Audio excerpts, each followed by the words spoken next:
Hello, my name is Michael Flowers, and I have the honor of serving as the American Bar Association Law Day Chair this year.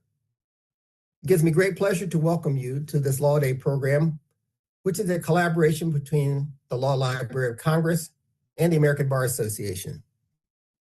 This year's Law Day theme is the rule of law and the American dream.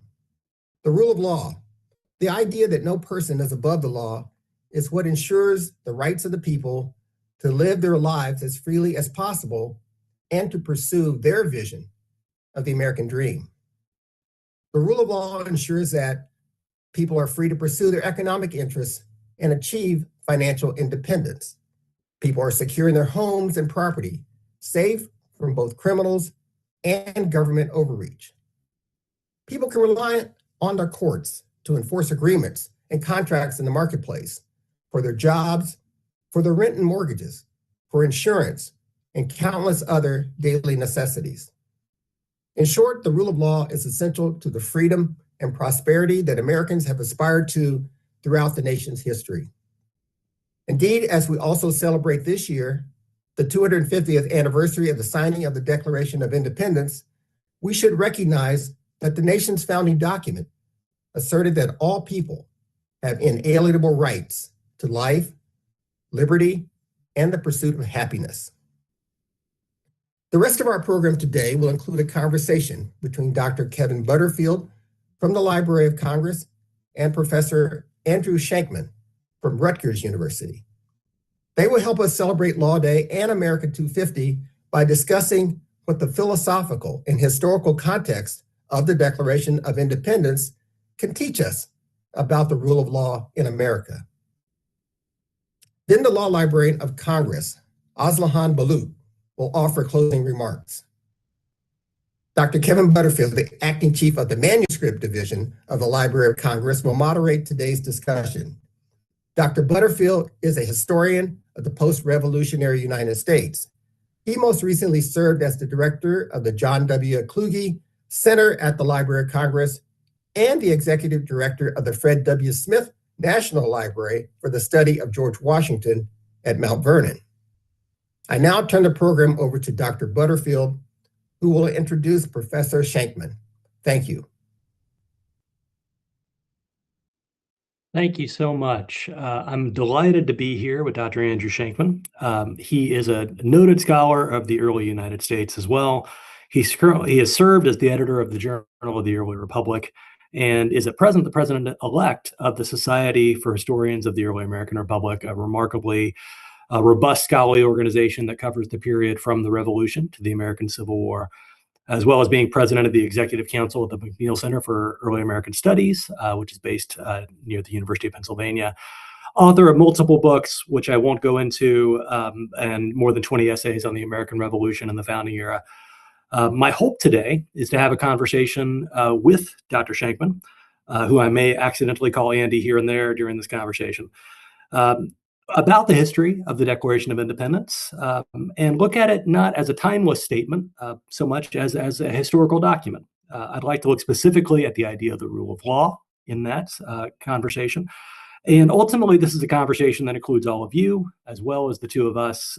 Please be thinking of your questions. There's a Q&A function that will allow you to submit questions. We'll come to them, of course, towards the end, but there might even be times periodically where I'll be able to bring them in earlier. So don't hesitate if you have questions that come to mind. Dr. Shankman, thanks you so much for being here. Thank you so much, Kevin. I'm never going to remember to call you Dr. Butterfield. I've known Kevin for a long time. Let me just say, it's great to have this invitation, and I want to thank everybody at the Law Library for putting this together. I've been looking forward to it for a long time, not just because I get to talk with a good friend, but because this is a really exciting and important time to be talking about these issues. So thank you. One great opportunity here across the entirety of 2026, a semi-quincentennial year, 250th anniversary, is to look at the history of that particular year, that moment, a remarkable year, 1776.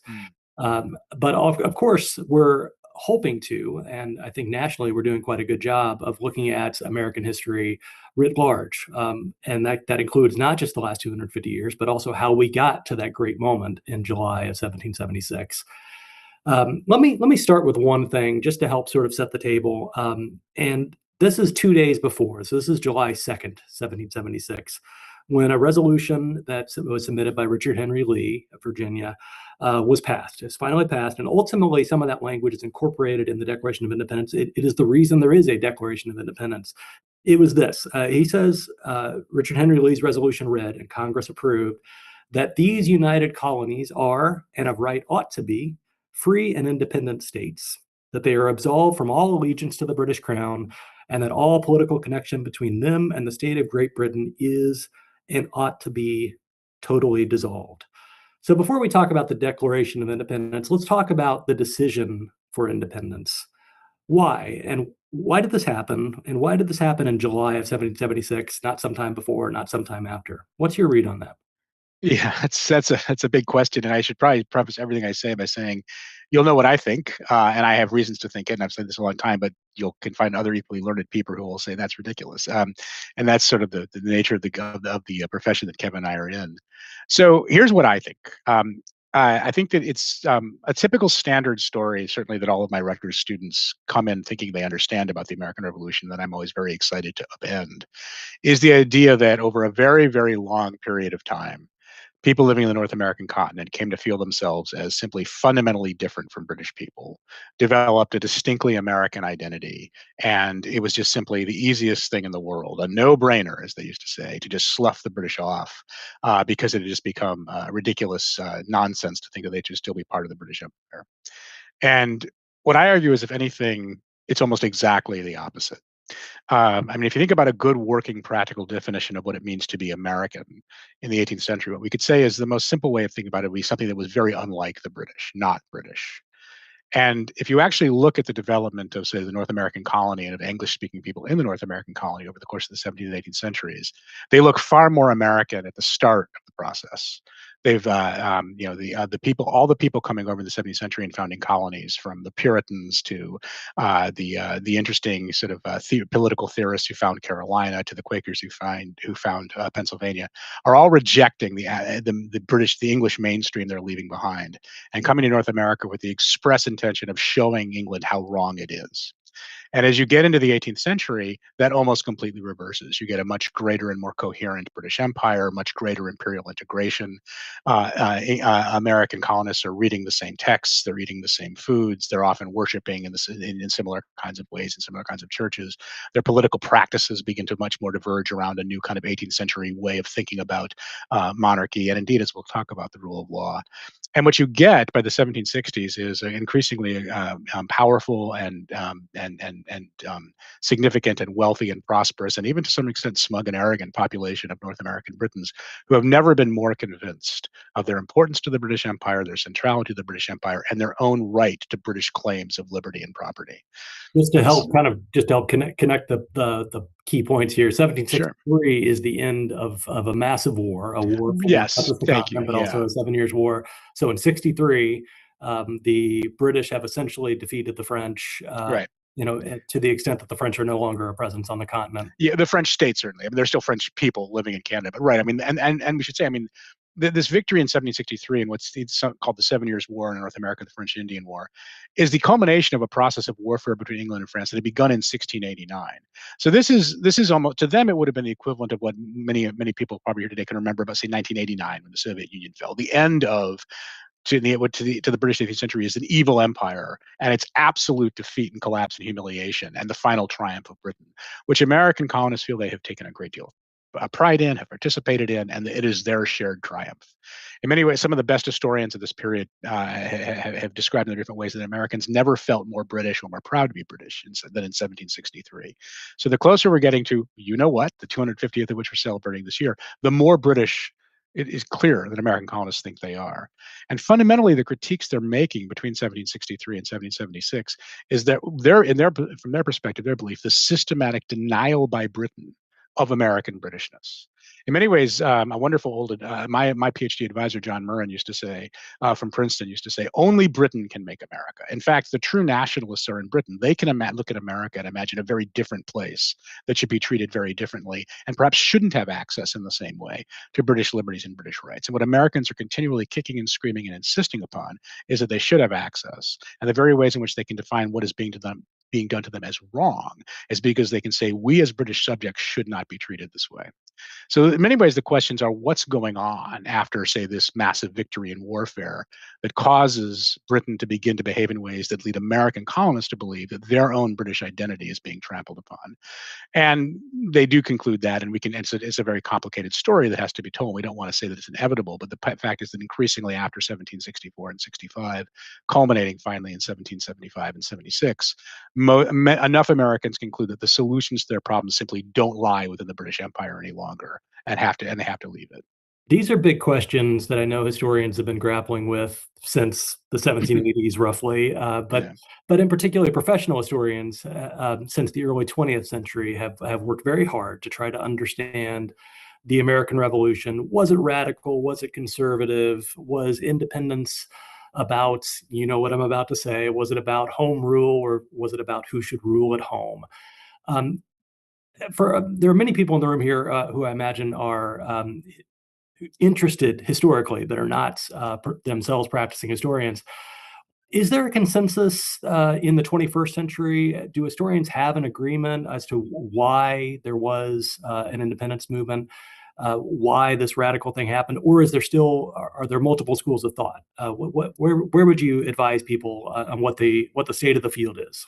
That's a really good question, and one thing. I would say that I think that there is not necessarily consensus. I mean, there's robust argument, which professional historians are not afraid of. In fact, I mean, I think that's really the lifeblood of our profession. The perfect synthesis will never be written. There will never be a book after which there should be silence. There's always reinterpretation, new evidence, even new ways of thinking about evidence that will always leave these questions to some extent open. But let me go back to start sort of one thing you said. You mentioned sort of these interesting phrases, home rule or who shall rule at home. Maybe I'll sort of explain that a little bit. So that actually comes from a statement, and if I remember correctly, I believe the book was written in 1912 by a historian named Carl Becker, who is one of the more important figures in the creation of a professional American historical profession, along with Charles Beard, who maybe people have heard of a bit more. But Carl Becker wrote a wonderful series of books, one on the Declaration of Independence and one on the history of New York during the Revolution, in which he said that the American Revolution was really two conflicts. And the first he said was it was a battle for home rule, which is kind of the story that I think most of us are familiar with and that we tend to celebrate, which is that between 1763 and 1776, as I said, American colonists come to conclude that they really no longer can be safe in the British Empire and insist that they should have the governance of their home, North America, be at home, rather than be in the possession of the British Empire. And so this is the Declaration of Independence, and there's a war that's fought for it, and it's very complex, and it's very bloody, and it's touch and go. But in a sense, that question does get a definitive answer. I mean, in 1783, the Treaty of Paris was signed. Britain acknowledged the independence of the United States, and the American colonists became the United States and had achieved home rule.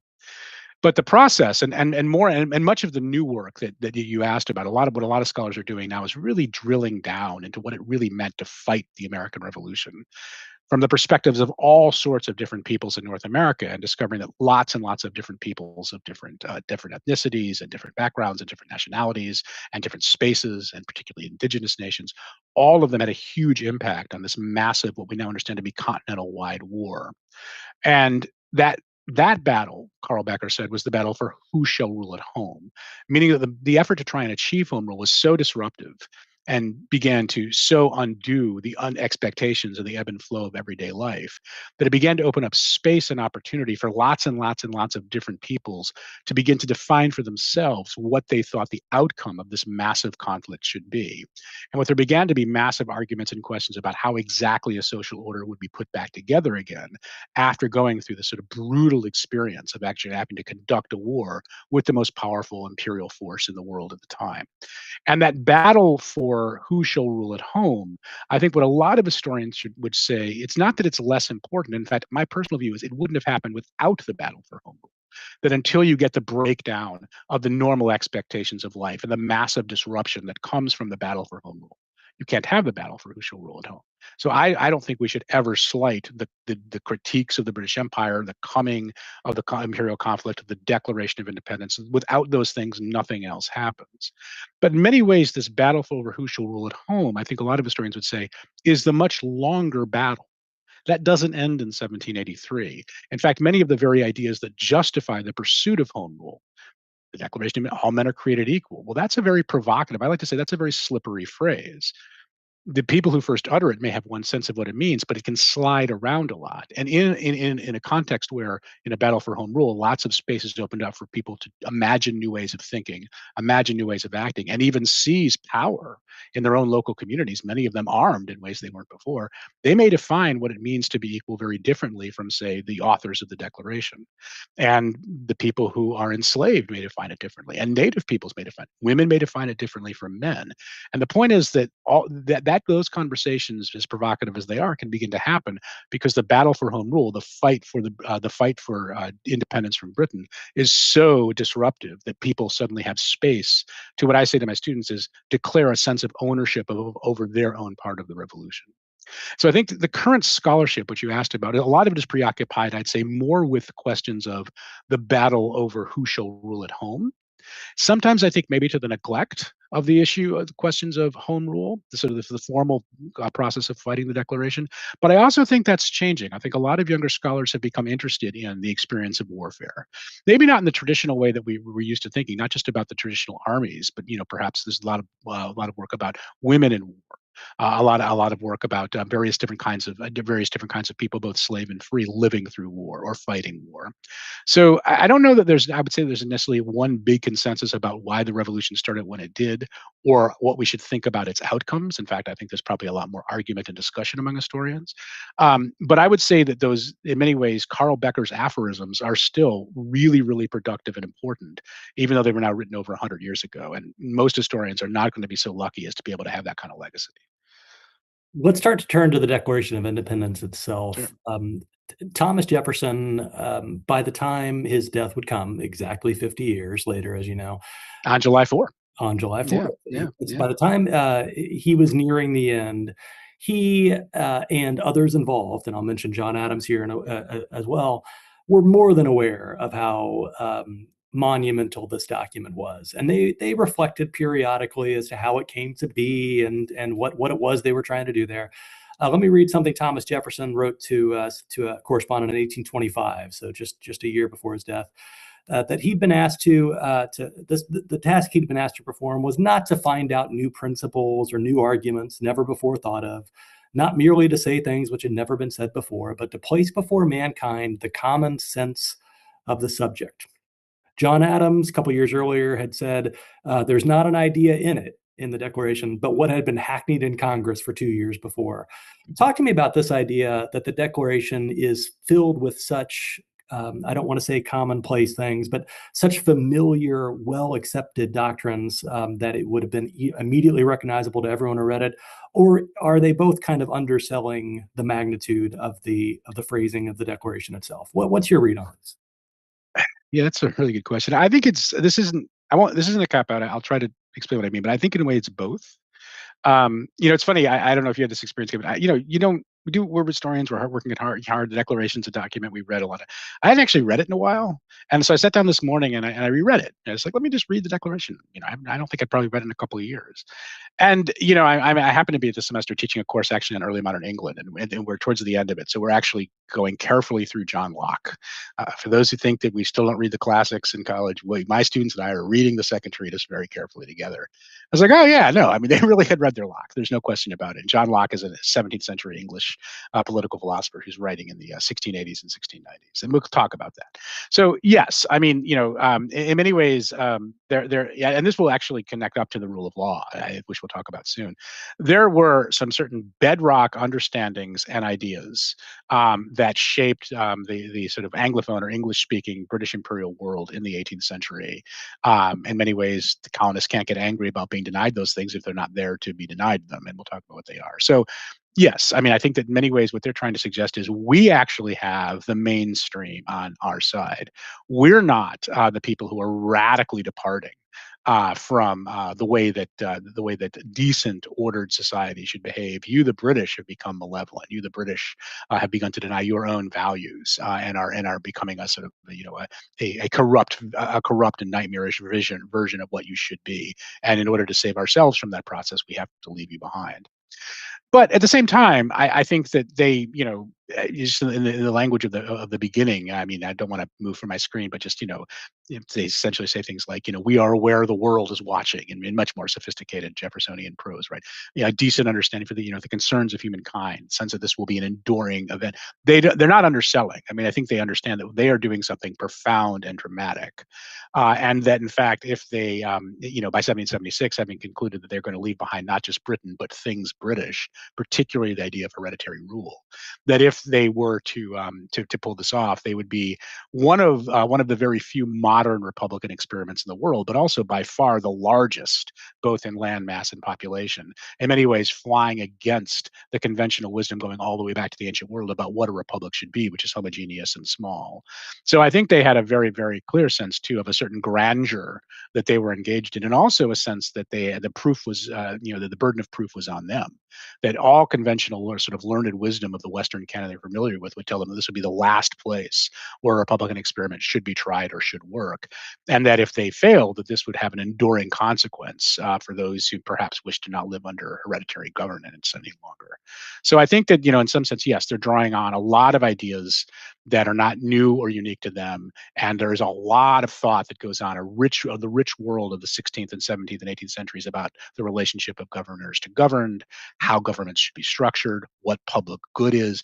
That is a common conversation, and the founders and a lot of the citizens who are below their level, the social level, are participating in that conversation.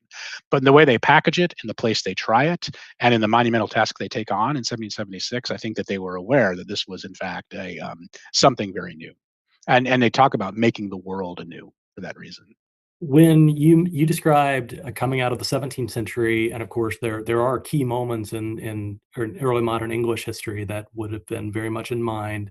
I think the one that I'll focus on, as opposed to the beheading of a king in the 1640s, is more the Glorious Revolution of the 1680s. But coming out of that, and Locke is of course living through that glorious revolutionary period, and winds up putting on paper many of the ideas that are both driving that and are sort of established by that revolution. But you mentioned that there are some key points that people have come to agree upon in the English-speaking world. Can you check a few of those for us? Can you kind of describe some of the Sure. consensus Yeah. that has Yeah. emerged as to what good government looks like? Yeah. And it's so easy for when people like Kevin and me, old friends, get together to just get really deep in the weeds. So I'll trust Kevin to bring me back if I do. Also, as I say, I've been teaching this stuff for a semester, so I really might get too deep. But essentially, I mean, if you look at the sort of English tradition that obviously is deeply influential for the American revolutionaries of 1776, broadly in the 16th and 17th centuries, the fundamental I mean, there have been a few fundamental arguments, but we're going to leave out religion, which shocking. You can't do that because that's one of the most significant things, but you can't talk about everything. Leaving out religion, which is central to the arguments that English people are having about how to order their versions of Protestantism.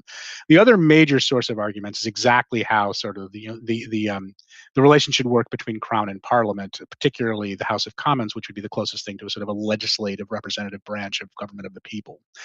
And it's more than two, but I'm just going to leave it at two. There are kind of two dominant and prevailing viewpoints, and in the 16th and 17th centuries, and the sort of the mainstream one for a long time is the idea that relations between king and parliament are governed by what would be called the divine right of kings, which then shades and more develops also a theory of sort of the absolutist power of monarchy. That those two things don't necessarily have to go together, but increasingly they do in the 17th century.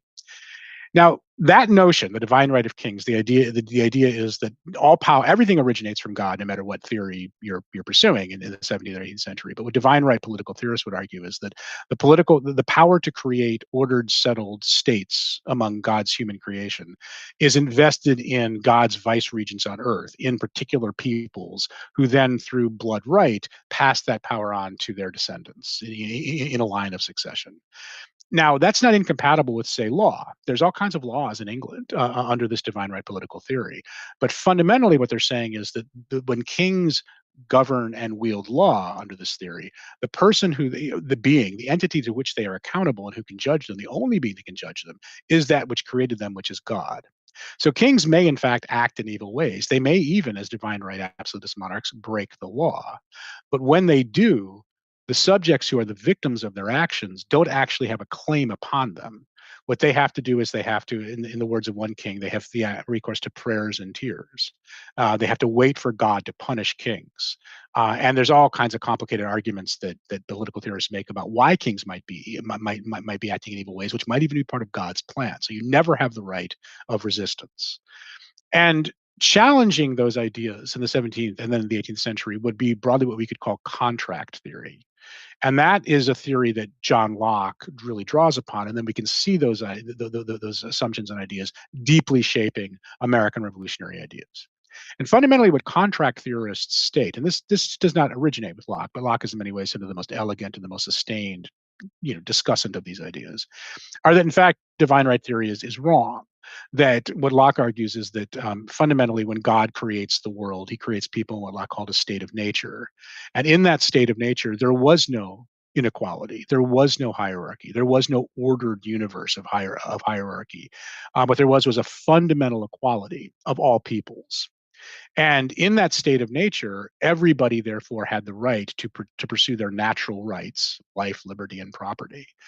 The problem was in the state of nature that, in a sense, everybody should be thought of, Locke said, as almost their own independent government, their own almost independent state. There was no collective civil government, which meant that while you had natural rights and there was natural law, and no one should interfere with anybody's enjoyment of their natural rights through natural law, those rights were precarious because it was up to you, if your rights were violated, to both identify, execute, to be judge, jury, and execution.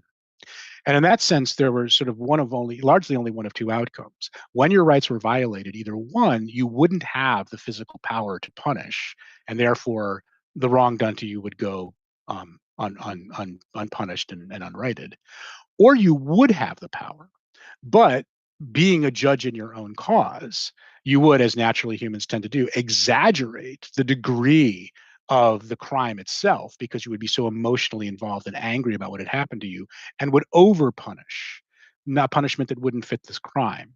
And so in many ways, in the state of nature, what Locke argued was that we either tend to be victims or victimizers. We either are the victims of tyrants or we become tyrants ourselves as we lay claim to our power to punish. And so what Locke argued is that coming out of the state of nature, what people wanted to do was have a better way to protect their most fundamental and important rights of life, liberty, and property. And from that, he said, government came not from a king granting power to a divine right monarch, but all of the people living in equality in the state of nature, collectively deciding to give up most of their power. The power to punish, the power to make laws, the power to execute tribunals, all of that collectively to a government. And if you think about it, if every single one of us has the power to punish and the power to enforce law, if we all give that up to one government, that's a tremendous amount of power that we're installing in government. But we do so charging government with the obligation to better protect the rights that we have retained for ourselves, which are life, liberty, and property. And therein lies the contract. Enormous power is given to government, but under stipulation and condition that government can continue to possess and use that power so long as it uses it to better protect the life, liberty, and property of every single person under the authority of that government. And if, after a long period of time, what Locke says is a long train of abuses, which they then use that very phrase in the Declaration of Independence, a government proves itself unable or unwilling to continue to protect the rights that we ought possess in the state of nature and kept for ourselves, we have, says Locke in his final chapter, the right of revolution. Now, you talked about the Glorious Revolution of 1688. What's important, I think, for everybody to understand is that those ideas then shape that revolution, that British Revolution, and also shape the understanding of British monarchy going forward. From 1688, the understanding is that the British monarchy, like all other earthly institutions, is under law and under the obligation of that contract. And now the Americans may think it's not living up to it, but that expectation exists there, which is why so many American colonists can draw upon those ideas, in the 1760s and 1770s, and assume that there should be a rule of law. Not because they're inventing it for the first time, but because that's the expectation that they have had about their special and unique form of monarchy, unlike the absolutist divine right monarchies that still exist, say, in France, that because of these ideas of contract theory and the revolution that they already had in 1688, that the rule of law exists in the British world.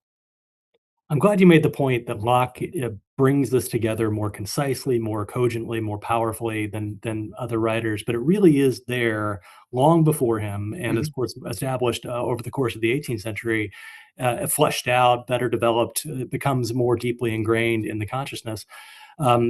This is not an instance of a single author transforming how Right. people view the world. It's a much more complicated historical narrative there.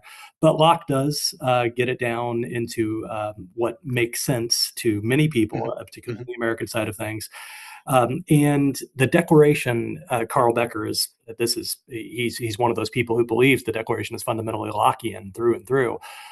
In that great book on the Declaration of Independence that you mentioned, which is, I think, still worth reading. We should mention some Absolutely, others yeah. that people might I mean, read. Pauline Mayer's book, of course, is another. But mhm. this Lockean idea that government is there by consent and only by consent is right there in paragraph 2. I'll just call it paragraph 2. I don't know if that's how people normally refer to it. That begins with, "We hold these truths to be," Jefferson had actually written, "sacred and undeniable," but Congress, probably with Adams and Franklin's input, right? Yeah. Changed "sacred and undeniable" to "self-evident," that all men are created equal, that they're endowed by their creator. We know this part. And then that to secure these rights, governments are instituted among men. And whenever any form of government becomes destructive of these ends, when a long train of abuses and usurpations, now is the necessity which constrains them. It becomes a very historical document at this point, which is to say that it's actually arguing that across history, we can see these things, and we have now reached the point. The win is now, right? And so and one of our first points of conversation was about why is that in 1776. But I find it worth reiterating that to understand the right of revolution that's inherent in this logic that Locke lays out and that Jefferson embraces, there is one needs to sort of make the historical case. This is the now. This is the win. And Jefferson then spends the rest of the document doing that. Yeah. So before, and we can go into some detail periodically as we go, but and I don't mean to ask you to go through each of the grievances. It's a lot of them. Could you They're describe very the angry. next part of the document, because it's quite long and it's doing something very important. It again is justifying the now, justifying what is the remainder of this document? Yeah, well, it's fascinating because, as I said, I read it this morning and I hadn't read it in a while, and we should all go back and do that. I think regularly. And one thing that struck me is, and then, I mean, this is a complex conversation. It's never easy to talk about difficult historical subjects, but it's like, wow, it's actually not going to be that hard to explain how the rule of law, law comes up in almost all of the grievances, and certainly in the first, I don't know, 15 or 20. I think the word law might be in every single one of them. And in certain ways, what's interesting is, right, so if you think about what we've been saying and this very notion of contract theory, I mean, a contract is in some sense a legal document. So it's an agreement between two people that, two groups, or more than one group anyway, that binds them and cannot be changed unless all parties to that contract consent to change it. I mean, that just presupposes and implies a legal process, right? I mean, you have come to a kind of an understanding and solidified it through language that is binding. I mean, that's what laws are. And so in many ways, I mean, I can, you're going to probably say I'm clicking to another screen here because I've got the declaration up for myself too. And if you look through those, these, I mean, what they're doing is they're articulating that there is an understanding about the constraints that exist upon the British government. Now they're focusing on the king in this, but they would, in complicated ways, what most people what everybody in the English speaking world would have understood, that sort of king and parliament are kind of symbiotically related by this point. They haven't talked about king and parliament, but they simplify it to king. But the point is that in the Declaration, they're saying there is an understandable way in which those who have enormous power, have been entrusted with enormous power, have been granted by our consent enormous power for specific conditional reasons, and to use it properly and appropriately to better protect our rights. There are understandable, identifiable, measurable ways of behaving that we know about, and we can measure your actions and your behavior against what you should be doing. And if increasingly over time, and we're going to spell out the ways in which your behavior has fallen short of what we can explain our expectations of your behavior should be. Well, that is just simply a conception of a government of law, right? We're saying is there is a stated sense a stated and clear, not just a sense, a stated clear understanding of how a government should behave that we have access to, that exists externally from the people who wield that government and wield the power of that government. And we can measure their actions and measure their behavior against that external understanding of what they should be doing that they do not have the power to change. And if they do not live up to those obligations, we are freed of our obligations. Now, Locke says this as well, and they're quick to repeat it in the Declaration. You can't do this thoughtlessly. You can't do this rashly. You can't do this and you have to, in a sense, exhaust every available legal and proper option to you to remind a government of what its obligations are. But if you come to a point where any reasonable and rational group of people conclude that they are simply not able to remind that government, we should remember that the very way in which we have this figure of government itself back in 1688 was born in revolution. And that right never goes away, though it should never be used thoughtlessly. And so, in many ways, it's interesting to think that in the world they're living in, the right of revolution itself emerges only because there is a strong conception of obedience to law. People need to be obedient to law, but government has to as well. That's a tremendously important point, and you're right about the frequency of the word laws. I mean, it begins in the first paragraph. He refers to the laws of nature and of nature's God, but there he's talking more about international relations, states among states. Although, of course, natural law undergirds the second paragraph, and Right. this becomes not a matter of natural law, but also a matter of the laws on the books. Could you talk to us? You mentioned Parliament, the King and Parliament. That while the king is the object of these grievances, Parliament is implicated in them. And in fact, there's a moment where he refers to Parliament as it refers to them as others. The king has combined with others to subject us to a jurisdiction foreign to our Constitution. He's getting to Parliament and unacknowledged by our laws, giving his assent to their acts of pretended legislation. Could you flesh that point out for us? Jefferson does not believe Parliament can, in fact, legislate for the colonies. Yeah, and this gets into, I mean, just really kind of inside baseball, nuts and bolts kinds of questions. So, right, I mean, by 1776, it has become clear to colonial Americans that they can safely grant Parliament no authority over them at all. Parliament meaning the House of Lords and the House of Commons, the what we would think of as the legislative branch, perhaps, of the English government. Now, that's a relatively new and recent insight. I mean, for a long, so first of all, Parliament itself is an evolving institution over the periods that we've been talking about. One of the best historians of early modern England, a man named Conrad Russell, who actually becomes an earl. See, that's in England, they get to become earls. We historians don't get to become earls, Kevin. We never will be. But he said that in the 17th century, Parliament was an event, not an institution. And what he meant by that was that Parliament was really, in the 17th century, the creature of the king. Parliament could only be called into existence when the king wanted it. Parliament was dismissed when the king didn't want it. For example, Elizabeth I, who reigns from 1558 to 1603, I'm not going to do the math, but that's a long period of time. When you add up the total period of time that Parliament actually met during her reign, collectively over the course of that 40-year period, it's like less than 4 years. That's not an institution. That's an event that you just don't. Most people will never see one. After 1688, as the king is placed under a rule of law that Parliament will enforce, Parliament becomes an institution and for a lot of complex reasons, despite the laws, it begins to meet every year. After 1688, that's not necessarily statutorily required, although it's required to be met regularly, and it can call itself into existence separate from the king's will. But reality it meets every year. And so what that meant was that Parliament became much, much more significant in the 18th century. Now, all these colonies, not all but Georgia, had been founded before that even happened. So it's always kind of a complex question. What exactly is the relationship between this new Parliament, which is a much more robust and powerful and indeed increasingly sovereign and authoritative governing body, with the American colonies? And largely what most American colonists would have told you prior to everything falling apart after 1765, is that what Parliament should do and could only do was best protect the British liberties that went with a strong and robust empire. So, in fact, there were kind of a lot of things that a lot of colonists for a long time did acknowledge that Parliament should do. And broadly, what they said was what Parliament should do is legislate for the colonies, but not tax the colonies. Okay, so what's the difference? So legislation, according, and again, this is a distinction the colonists come up with. So it's not necessarily like this is true. It's just what a lot of colonists would say was true. Legislation, colonists would say, are those acts of government, those laws passed by government that are meant to regulate behavior for the public good. Whereas taxation are those acts passed by government explicitly to raise revenue by taking a portion of a subject's property from him or her. And that's where this phrase taxation with representation comes from.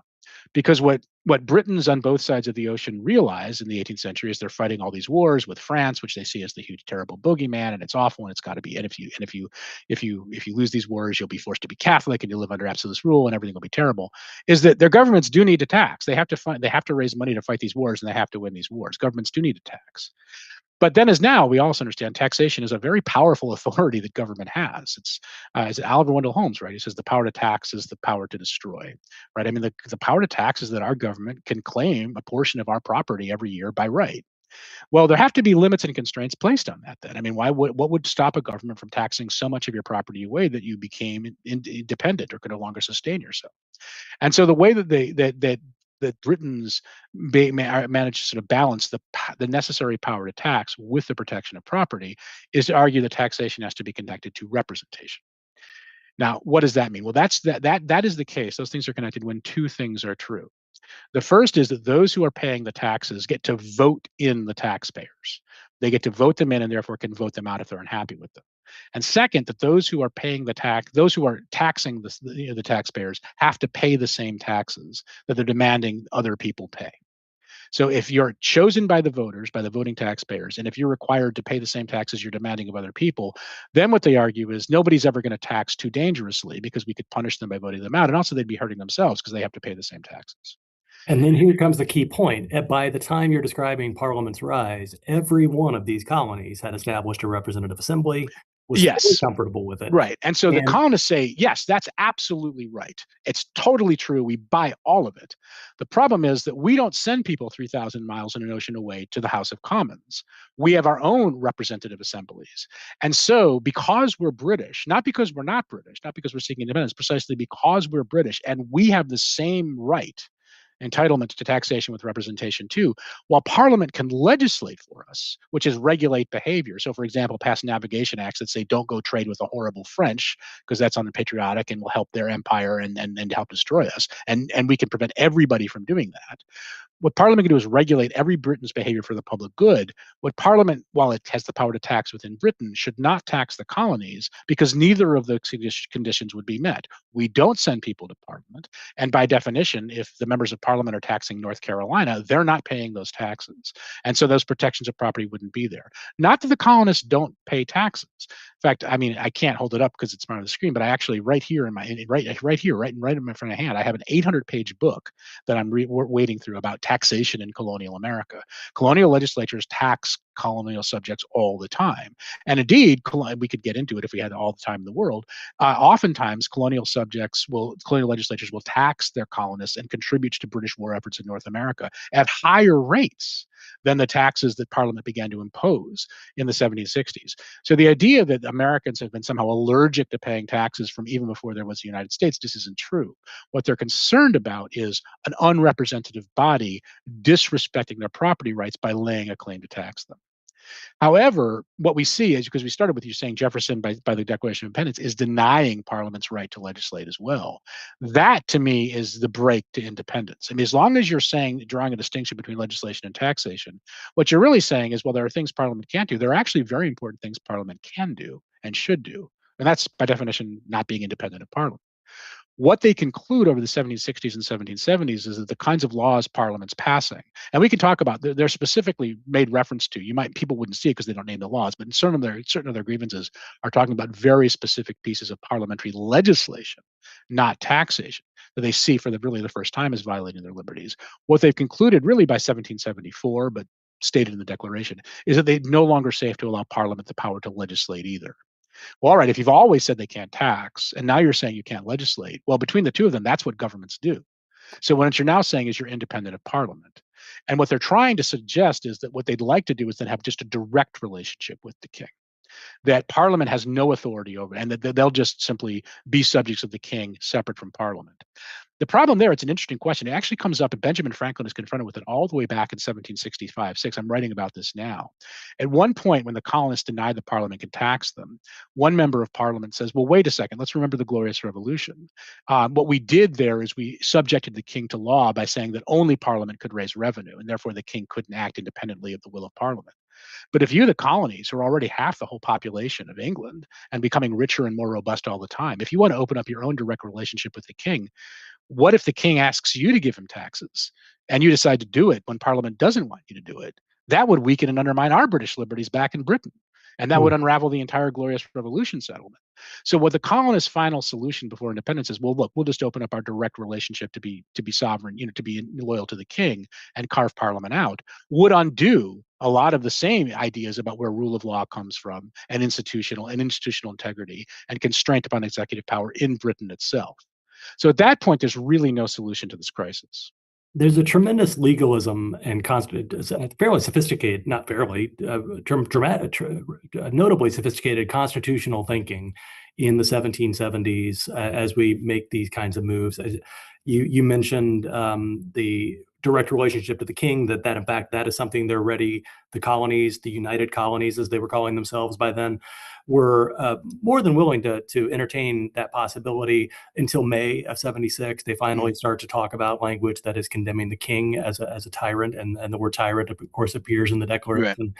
Things start to break apart quite quickly then. But the legalism, the sophisticated legal thinking here is dramatic. And so I want to remind people that they can bring questions into this room right now through the Q&A function, because really what we're talking about is ideas about the meaning of law and the rule of law in a time of rupture, right?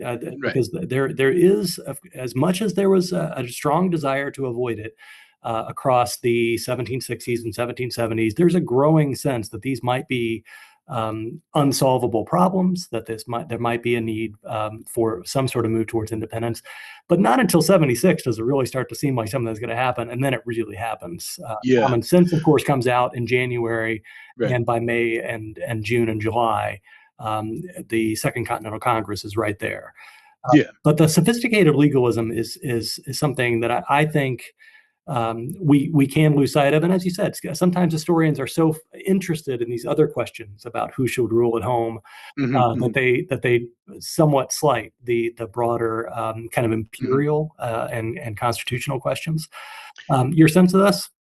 Yeah, no, I mean, I think that's right, and I think also that we shouldn't underestimate just how frightening it was. I mean, and what I've tried to suggest is that for a very, very, very long time into the 18th century, the British Empire is going from strength to strength. In fact, it reaches its zenith, and it is most powerful and most successful in 1763, just on the eve of the rise of these imperial conflicts and tensions that lead to the independence movement. And increasingly over the course of that period of time, between say 1690 and 1763, North American colonies are becoming more and more integrated and more proudly British, and feel that they have made major contributions to these victories. Which isn't to then, I don't think that undermines the dramatic significance of the American Revolution. I think that heightens it, because of what it shows is just how disruptive it would have been to the generation that fought it, that grew up thinking the last thing they would become would be dissident rebels taking up arms to fight against what they thought of as, in fact, a very, very good government and a very good empire. I mean, James Otis, who's one of the early critics of one of the first parliamentary taxes in 1764 called the Sugar Act, in that pamphlet, I'm actually writing a paper right now that I'm going to give at a conference in June, where I say he's been very much misunderstood. He's a deeply loyal imperial subject in 1764 and is thinking very thoughtfully about how to make sure the empire proceeds and works as it should. In that pamphlet, he says the British Constitution and government is the best ever conceived and put into practice by man.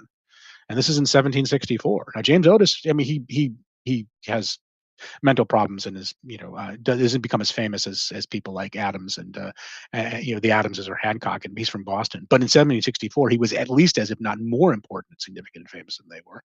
And I would argue that when he says that about the British government in 1764, that he's quite typical in his thinking.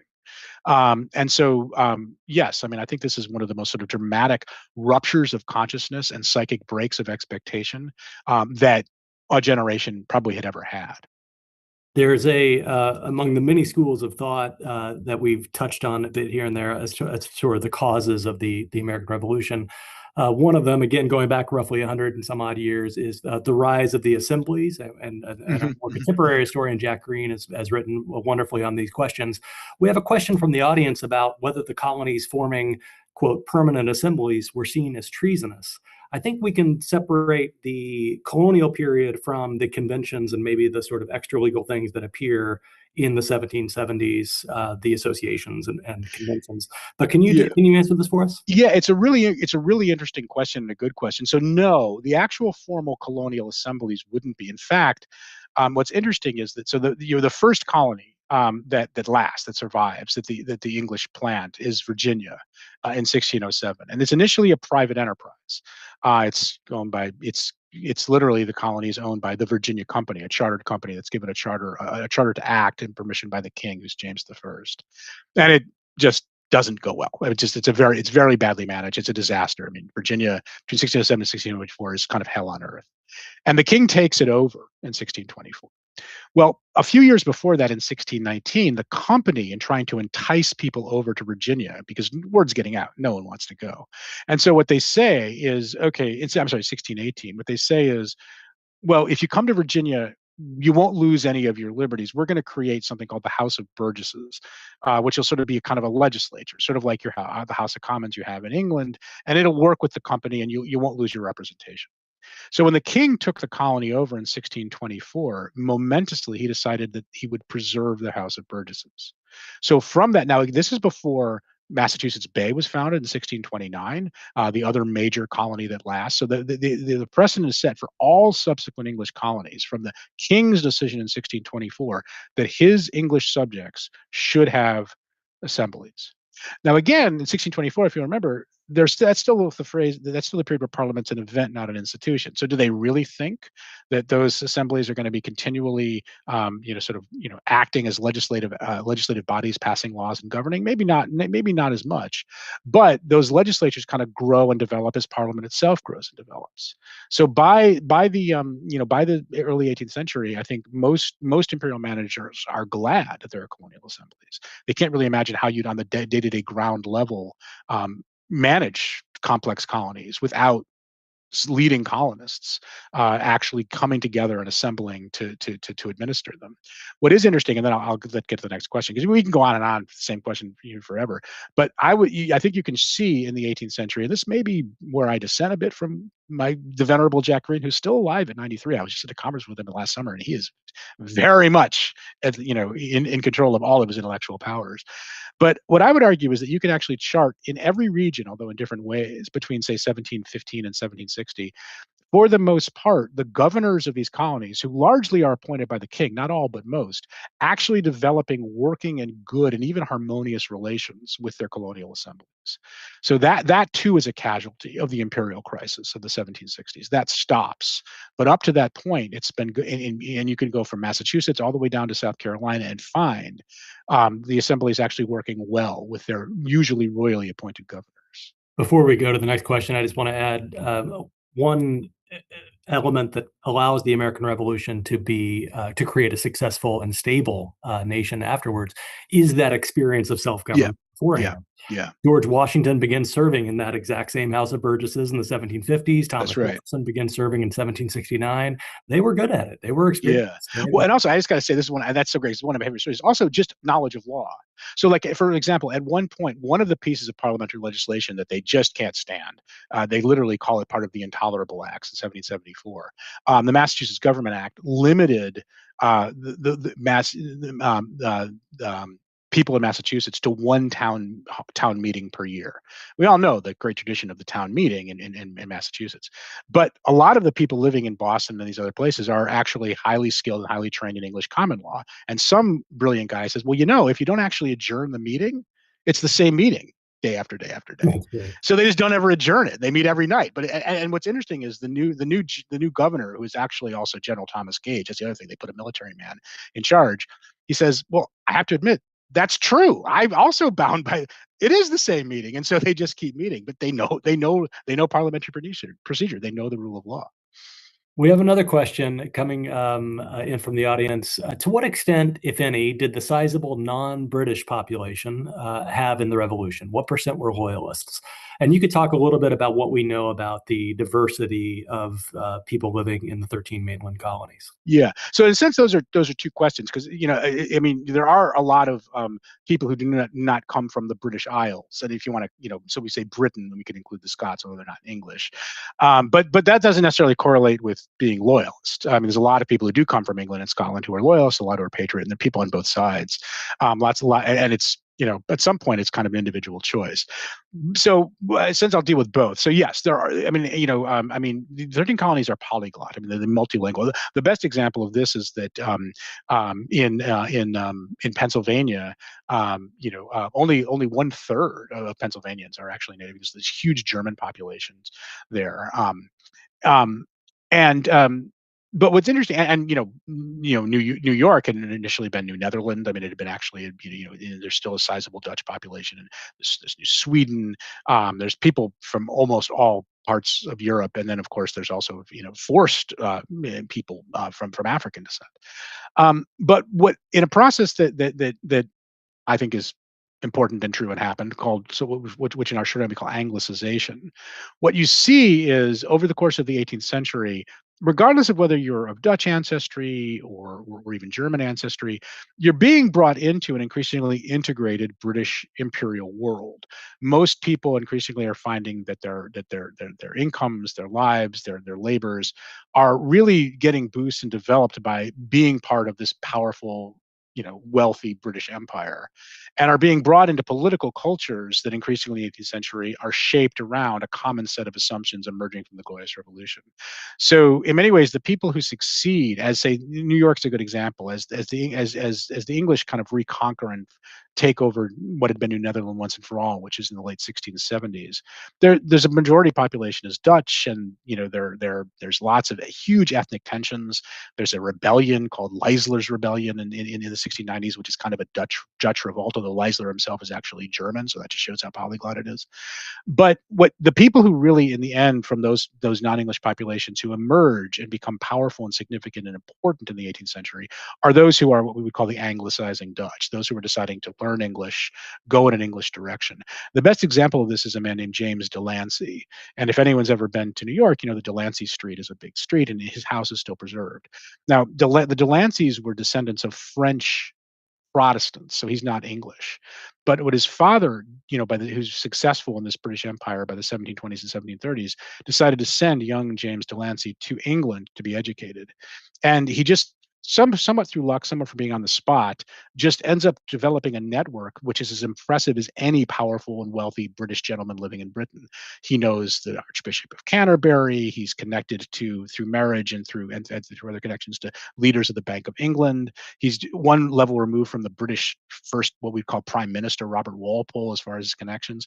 I mean, this is a guy who is French, who grows up in his young childhood speaking French, is in what had been New Netherland, not New England, and yet by the 1750s, when he becomes governor of New York, is the kind of consummate British gentleman. So in many ways, I think that yes, it's polyglot, it's diverse, but the real incredible success of the British Empire is creating a new way to be unified, which is to be British. And Britain is not a 17th century term. Britain is the connection between England and Scotland, formerly in 1707. But this idea of being British is something that lots of people who don't have to necessarily be English can participate in, and they are. Now, loyalism, yeah, there's a lot of loyalists. Famously, the phrase what we always hear is 1/3, 1/3, 1/3, right? 1/3 is loyalist, 1/3 are patriot, 1/3 were indifferent.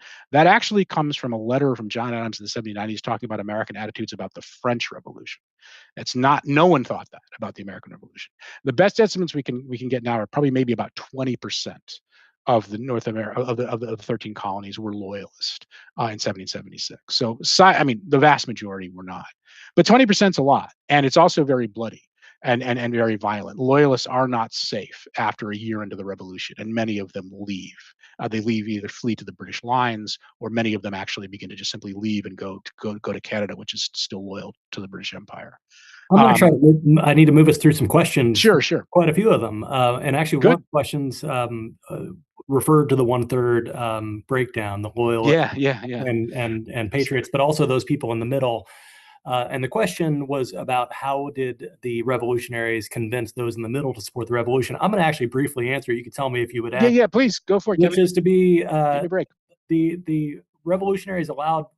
They were not willing to allow middle ground. They pushed very hard, and often through very coercive ways, to force people to choose sides. There you start getting into loyalty oaths and punitive legislation. It was, as you said, it was a very difficult and hard fought civil war across many of the spaces, and those left in the middle were often forced one way or another, depending on which army was present. Does that sound about right to you? Yeah, I think that's right. And one of the ways you can really set up, show concretely that is really to look at the experience of New Jersey in 1776, and this, which culminates with Washington crossing the Delaware back into Jersey, and sort of and have fighting the battles of Trenton and Princeton. But the reason Washington has to cross the Delaware is all through the summer and fall of 1776, the British Army had been spreading out to New York City and pushing Washington's army back and back and back until finally they pushed them over the Delaware River to Pennsylvania, into Pennsylvania. And what had happened was that as the British Army had spread out across New Jersey during that summer and fall, a lot of people had realized, well, this was nice while it lasted, but jig's up and we're done. And the British Army is coming, and they're distributing loyalty oaths. And what they're saying is, if you sign this loyalty oath, it will kind of be like an act of oblivion, no harm, no foul. We're going to forgive you, and you can come back.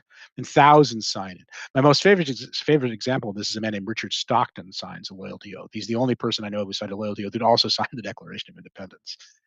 So I teach at the Camden campus of Rutgers, and Stockton is one of our big rivals. I always say, yeah, your guy's the guy who signed the loyalty oath.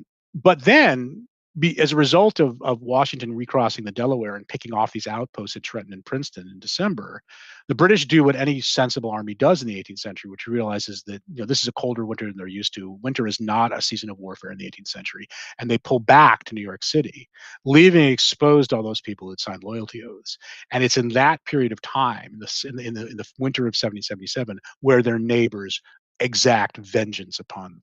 Richard Stockton survives this. He manages to survive. A lot of people find it untenable to stay in their communities. And that lesson gets learned, which is that, and this is sort of a reality of the American Revolution, it is the case that if the British want to occupy a particular place, especially a city, they can do it. But they will not be there forever, and your neighbors will be. And you will be judged by how you act when the British come, and then the retribution will come when they go. And New Jersey is a lesson that endures. I think really there, those who maybe were indifferent or didn't have quite a will lose the will to be resistant as they see what happens to people who signed to those loyalty oaths. Let's hit some relatively rapid fire questions and answers. We have a great one about how the Declaration helped lay a foundation for a distinction between perpetual natural rights and the kind of legal rights that we've also been describing. That is, the things written in the law or part of the common law. The question mentions Wheaton v. Peters, where the Supreme Court said the copyright is now, we need to understand it as a legal monopoly created by law, not as some sort of natural property right. In the UK, prior to the enactment of the Statute of Anne, the Crown granted printing privileges, looking at basically ways of distinguishing and understanding natural versus written or other kinds of law, both common and statutory. Can you help us flesh out that distinction of whether the Declaration played a role? I mean, it's hard for me to say precisely how the Declaration itself definitively or clearly plays a role in that. I mean, that happens over the process of actually having to work out, what exactly is the legal framework of a new republic? What are the common laws going to survive and what isn't? It is more of a 1790s. Yeah, right. I mean, yeah. And also, I mean, in many ways, I think they only become kind of aware that they have these problems as they arise, right? Yeah. Oh shoot, I'm about to lose my train of thought. But what I would say is that in the ideal world they're imagining, there shouldn't be an incompatibility. I mean, what they would say is that the statute laws of a parliament or a independent republic, that they reflect and refine and articulate and elaborate upon what are natural laws. And the common law of England, which is unwritten and which has largely kind of lasted and survived and been handed down through courts and through judges because it's proved to be sound and good. What the English would argue is that common law, that by definition, which has survived and been reliable and therefore can be the basis for precedents or stare decisis, can be so because it's conforming to natural law. If it was in violation or out of sympathy with natural law, it would expose itself and not last and survive as good law. Yeah. So when you get into the world, one judge, I forget, is it Tench Tillman, a judge in early Pennsylvania, in the early 19th century. This is what my first book was about. There's huge arguments about exactly why should we still be under English common law, and English common law just gives judges the power to undermine these new democratic Republican majorities, and it's all got to go. And he says at one point, the common law of England defines all law from treason to trespass, right? From the ultimate law to the most simple law. You won't find it in the statutes. You can't live without these common law traditions. So then the question becomes, and this is where sort of distinctions of copyright, and lots of other things to work out. Well, exactly how does common law then get translated into a Republican atmosphere? Are there some aspects of common law that we're just going to reject? Well, yes, there's a lot of them that deal with royal prerogative and all that kind of thing. And are there ways in which we're going to rethink common law? Common law actually, although it ends up being this way in Britain too, but common law in the early 19th century in the United States becomes a much more dynamic instrument. It's rethought and reimagined and reformulated by judges all the time. It becomes broadly a body of law that kind of limits and constrains new and disruptive, say, economic action to a body of law that encourages new and disruptive economic action. And that's largely through, as one judge says, the law changing with time. The law must change with the times. The common law must change with the times. So I would argue that it wouldn't necessarily be situated in like this document, the Declaration of Independence, or this moment. That's really part of the large, complex unfolding of what becomes a very, very complicated, polyglot, and diverse society. Was there division in the Continental Congress about whether to go to war or not in 70? Now we're jumping back a year because the war breaks out in April 75. We have a question about whether they were divided on the question. How would you? Well, yeah, and I think that it's a really difficult question, and there are people who have been powerful voices of criticism of what Parliament is doing in the 1760s and 1770s who end up becoming loyalists or moderate. I mean, the best example is someone like Daniel Delaney, who writes one of the most important and significant pamphlets against the Stamp Act, and is a sort of a voice of criticism of Parliament, who ends up being a loyalist. I mean, he just in the end can't bring himself and Franklin comes much closer to loyalism than you might think. His son William is a loyalist, but in certain ways the decision's made for them. So if you're following the timeline, so the first Continental Congress met in 1774. And it sent off its, criticisms and said, they would meet again in a year, and they broke. Kevin, correct me if I get the dates, but they break in May of 1774, saying they'll meet again in a year, and they come back, and Lexington and Concord have happened, and so in some sense they've inherited them. And famously, Washington shows up in his old, he still fits, shows up in his old military uniform from the 7 Years' War. And as they're thinking, okay, who's going to go up to Boston and organize what has become a war? And they go, well, the guy in the military uniform, maybe he should do it. And John Adams, who's really worried that people are not going to come to the aid of Boston, makes a big show of getting a Virginian to take over the Continental Army, to show that this is in fact sort of going to bring people into what he's arguing is a sort of a national concern. Later on, when he thinks he should be president, and he says I made that guy. I was the one. I'm really resentful that he's eclipsed me. But I think that all of that matching, all that sort of strategizing and thinking is because, there are people who are really sitting on the fence, and there are still people who are really trying to say let's make one final effort. Let's try to send we want one final petition to the king, and the point of those who can convince them to move towards independence and actually then go to war is, well, the war came to us. We didn't. We came back in a year, and they'd had Lexington and Concord. And as you noticed when you reread the Declaration this morning, Jefferson is very clear that we have tried everything to make our grievances known, and he wasn't lying. The petitions and the effort to communicate and to seek a better path was certainly there. But it's an interesting counterfactual to think and because you can imagine things happening a little differently, or if the winter had lasted a little longer. Like, what if the Continental Congress had met that Second Congress Amendment, and war had not already broken out.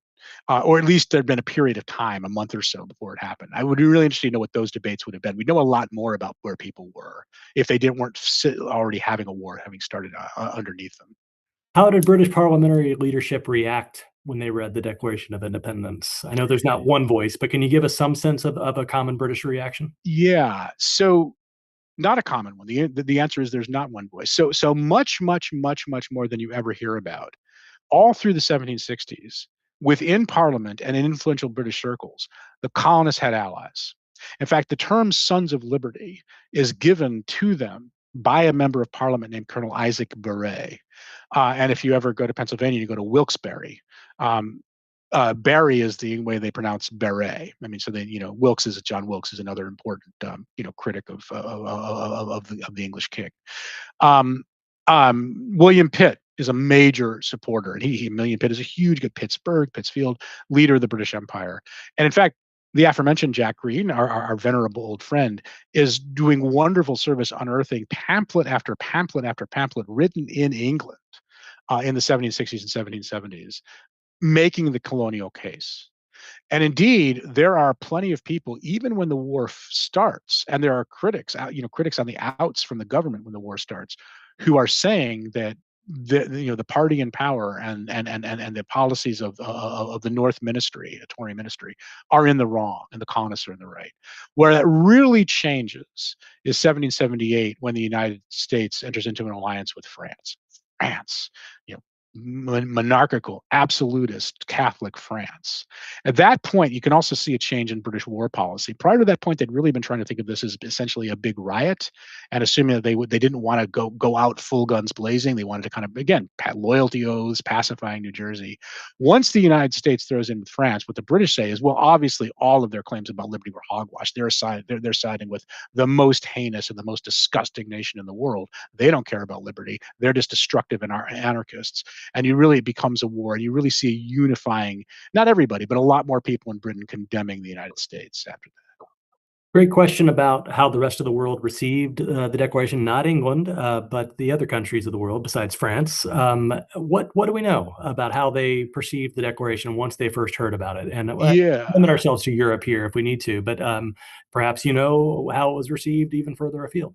Yeah. So one thing that maybe people don't know or maybe forgot is that when they declare independence from the king and also from things British and monarchy, the United States is not at that point the only republic in the world. They are the Dutch Republic. The Dutch Republic quickly recognizes its sister republic. It's really excited. The French, much, much more calculatingly. I mean, I don't think the French are necessarily all that excited about Republican forms of government, but they very much in 1778 are excited to think we have never been able to defeat the British Empire as it existed and unified. But if we can break this thing up, who knows? So they're willing to recognize the United States as well. Spain, no friend of Britain at all, cannot bring it, and still has actually a presence in North America, in Florida, in the Gulf Coast region, and then obviously down into what's now Texas and the rest of it. They have no interest in Republican government, but they hate British authority and British dominion in the Atlantic world.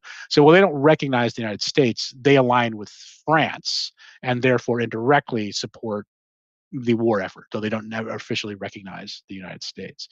I think that and then what you get is you get lots of European folk who are on the kind of Enlightenment side of the spectrum and excited about who come. I mean, Lafayette is famous, Baron von von Steuben.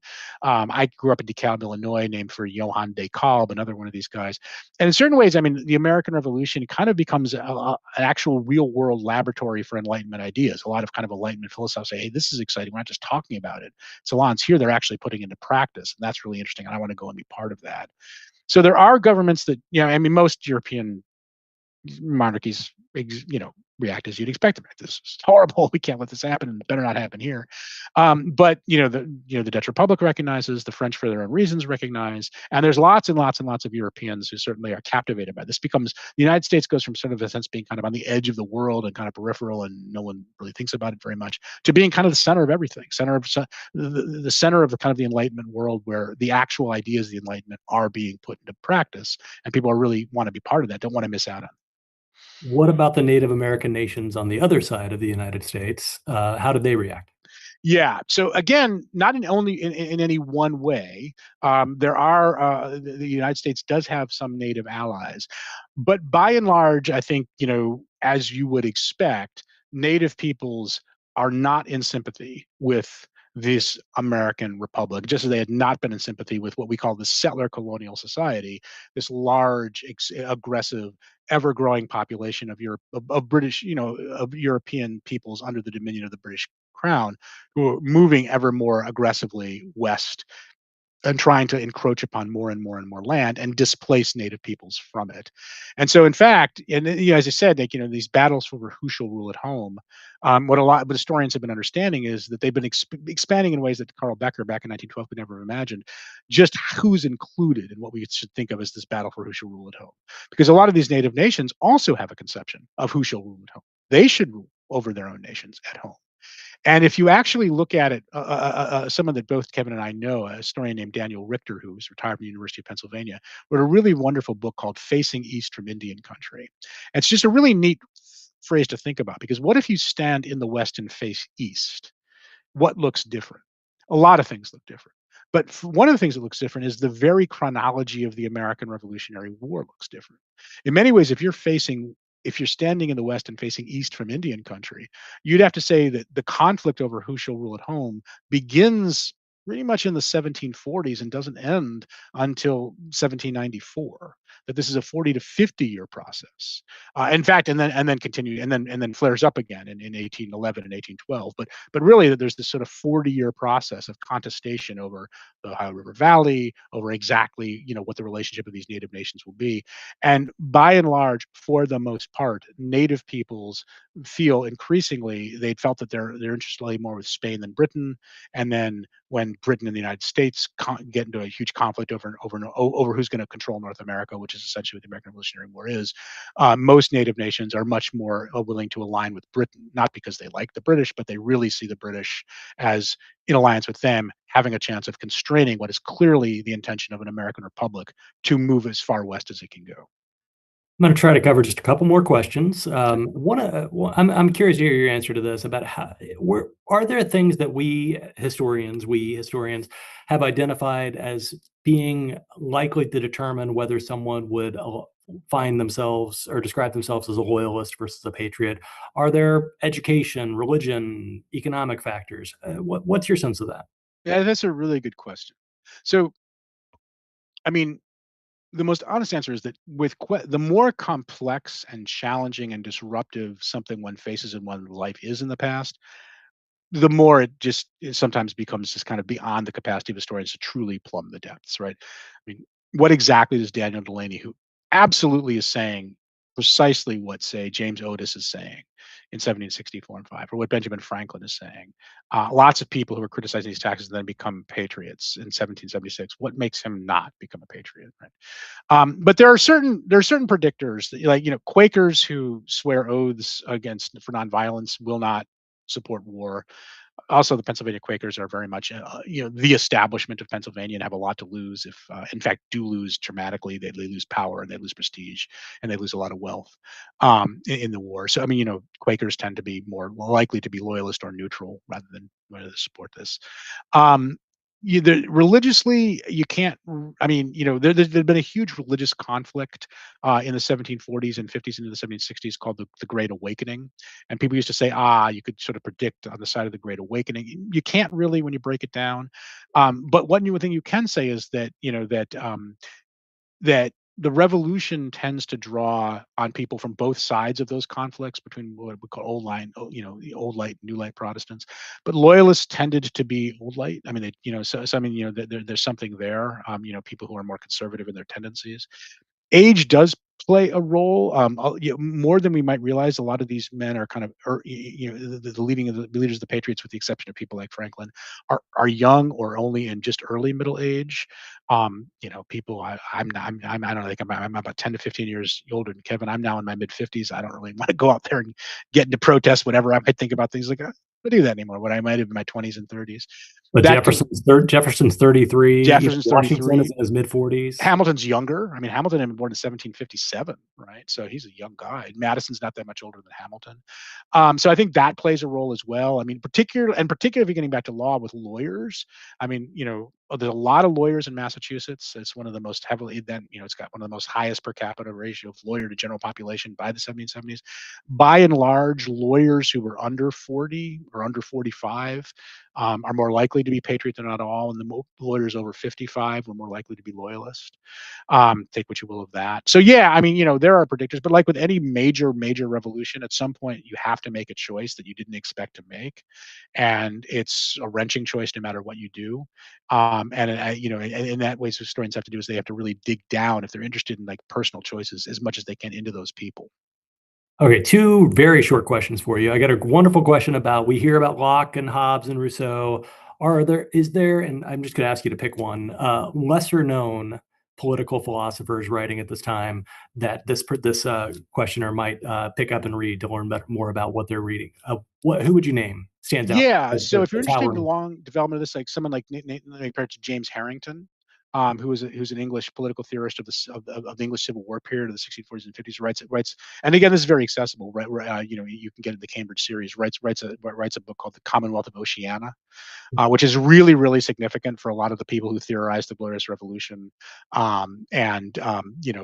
people become Whigs and do that, and continues to be significant for American thinkers. There's a Republican theorist named Algernon Sidney, who was a contemporary of Locke's, actually loses his life for fighting the same kind of fights and making the same kind of things. Locke escapes to the Netherlands, which is why he doesn't. Wow. He was really significant and important. In the 18th century, I mean, there's also a lot of French thinkers. The Baron Montesquieu is really important. That's perfect. You've given me enough. Okay, sorry. Yeah. There's a lot. there are, but important figures that were read and shared. I mean, people just dropped the name Harrington. People would drop the name Wilkes, and they everyone knew exactly what you were getting at. Yeah. Let's now turn just a bit to lessons learned, legacies of the Declaration and of this moment. And I'm just going to bring you one more big question. I'm going to bring a couple together. One broad question is lessons that we might be able to carry into the 21st century from the Declaration. I'll ask you to reflect on that. But there's also another question that another person asked that I think is related to this. How did the authors of the Declaration think about the rule of law as they were thinking about the implementation of a new government? So not just the argument against the old one, but the implementation of the new one. And I think that might actually be something we could talk about as we think about the 21st century as well. Yeah. Okay. So, sorry. So, just remind me of the first question. I'll go in order. Lessons learned from the Declaration that are relevant to the 21st. Yeah. Okay. So, I think, and again, as I say, I reread it this morning. I think we all I don't know who couldn't remain inspired and even awestruck by just the power of the language, right? We hold these truths to be self-evident that all men are created equal.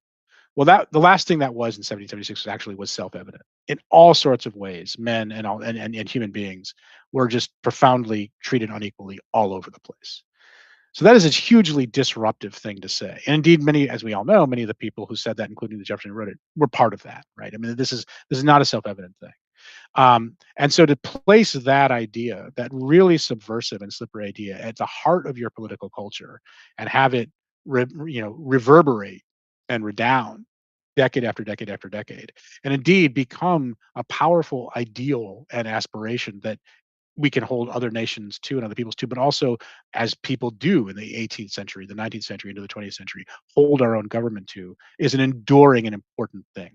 They said it, they meant it in the ways that they thought they meant it, and just because what they meant by it doesn't mean what we mean by it, doesn't mean that we can't really learn from it and make use of it. I mean, I wrote a book called Original Intents, which is about the conflicts between Hamilton, Jefferson, and Madison, sort of from the Revolution through the early 1790s, sort of why the arguments about what the Constitution means. One of the things I said in the conclusion there is, look, I don't know that their answers can necessarily bear answers. The gulf between the 18th century and early 21st century is vast. The assumptions they made about the way the world worked are very, very different, but their questions many of them can still be our questions, right? And they were the first people to ask them on the powerful world stage they do, and then many of the first people to actually try to translate them into a functioning government. And that's just an enduring and important legacy, which I think gets us to the second question. It really So, does. in certain ways, that it's hard for people, I think, today to understand. The national government isn't really anywhere near as big a deal for a very long time in the during the revolution, and then after the revolution as the state governments. So a lot of that day-to-day practical kind of grinding labor of figuring out how to, in some sense, make these abstract and subversive and challenging ideas actually work in governments that have to kind of function and get laws passed and build roads and charter corporations and punish criminals and all is actually happening at the state level for a very, very long time.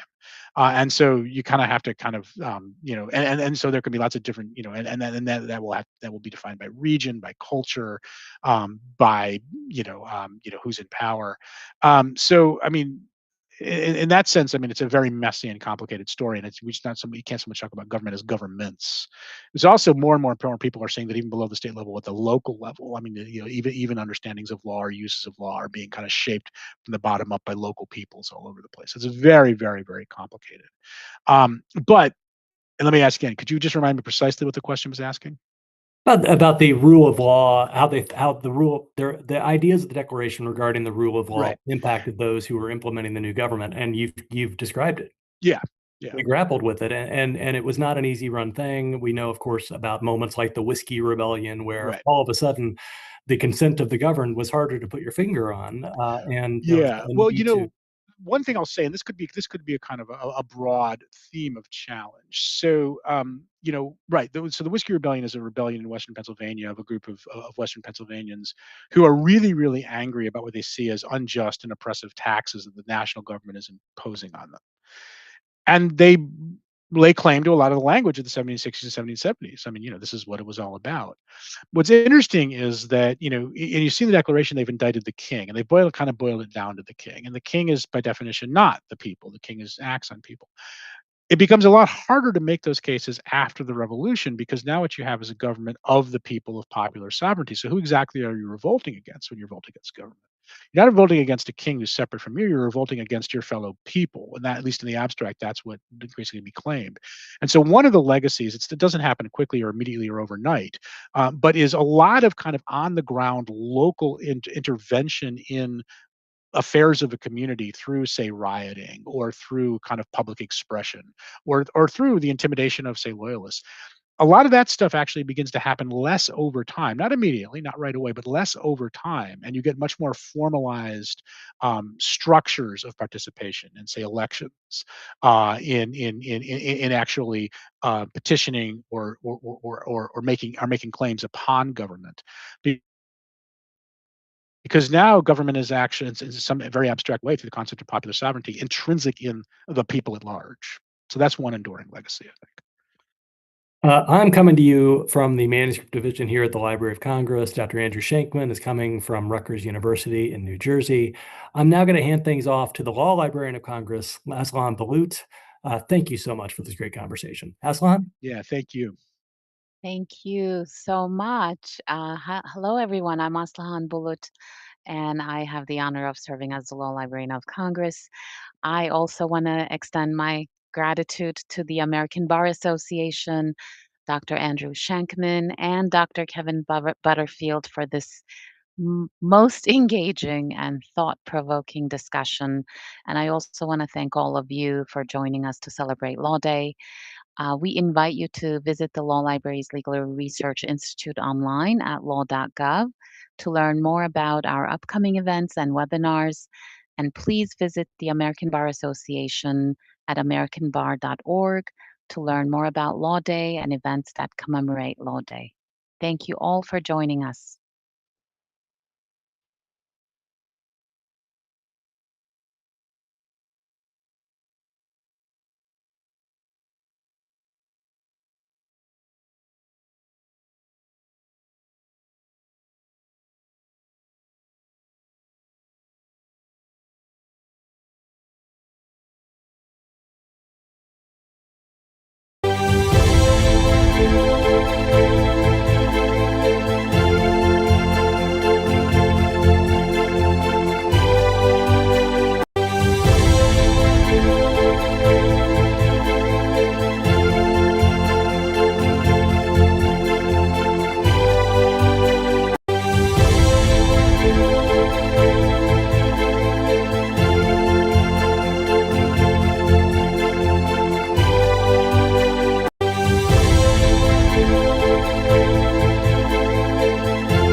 I'm up good.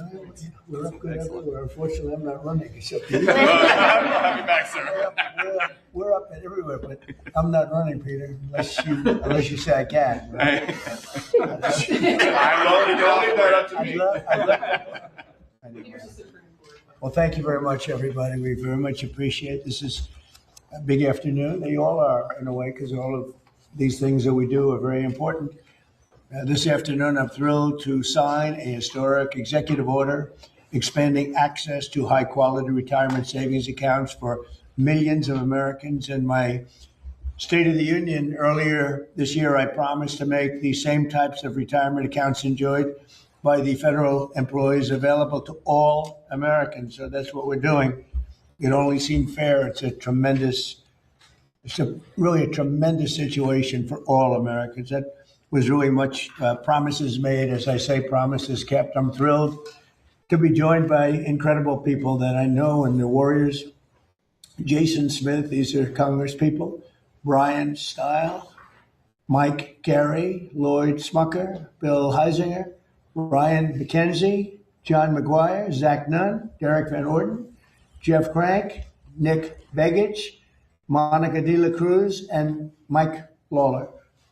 Warriors, every one of them, they're great people. They fought very hard for what we're about to sign. And since my election, the stock market has set 59, this is in a little bit more than a year, 59 all-time record highs, adding $9 trillion in value to really the value of our country, if you think about it. Under 4 years of Biden, the average 401k rose at a rate of just $875 a year. Last year under Trump, the average 401k balance was up $24,000. So $875 versus $24,000, I would say that's pretty good. Take it. This is really incredible. The numbers are incredible. The numbers being invested in our country are more incredible than anything. You see it.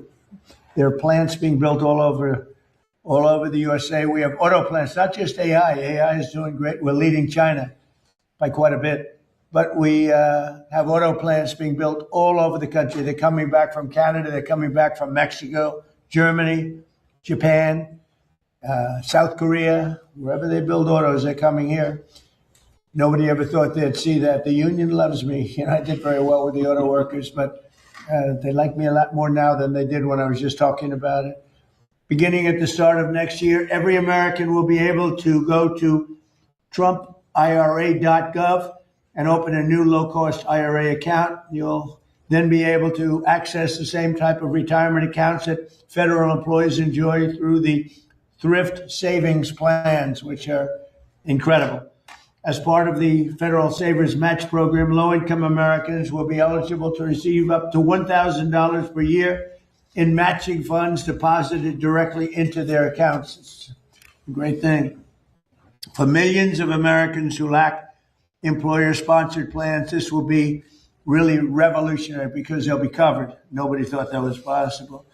For example, if a 25-year-old who is eligible for a Savers Match Program invest just $165 a month under the matching federal contributions, they will have an estimated $465,000 in their account by the time they're 65 years old. In other words, they'll be rich. And there's something awfully nice about that. But this is only the first step. I was talking to Kevin Hassett a little while ago, and the people standing right behind me, we're going to take it to the next level. And the next level, Kevin, you're going to mention something, but the next level will be necessary to have congressional approval. What you just heard, we don't need congressional approval. And it'll never be terminated, because to terminate it, if somebody else is in office, to terminate it, you'd have to take that money away. You'd have to really take away something that's so positive. I don't think any politician would do it. But to take it to the next level, we need congressional approval, which should be very easy to get. It should be bipartisan. Normally it would be bipartisan, but today nothing's bipartisan. Right? I mean, it should be something that everybody supports. So Kevin, before we start, maybe you could just explain what we're talking about for the next level. Right. So for the next level, sir, what we're already talking, Chairman Smith and I about, and I've been talking with Mr. Smucker about this for a number of years, is that we're going to expand this program that you're creating here, which is for low-income people, to middle income people and maybe above as well, so that every American, most high-income people have an employer that gives them a 401k with a match. But low-income people or Uber drivers or something, they don't have access to that. They don't have access to the match. What we've done here is you've given the match to low-income people with incomes below $35,000. But we think that there are a lot of people, even who make more than that don't have many assets for retirement. And so we're working with Congress to significantly expand this program and are looking forward for legislation this year to expand this.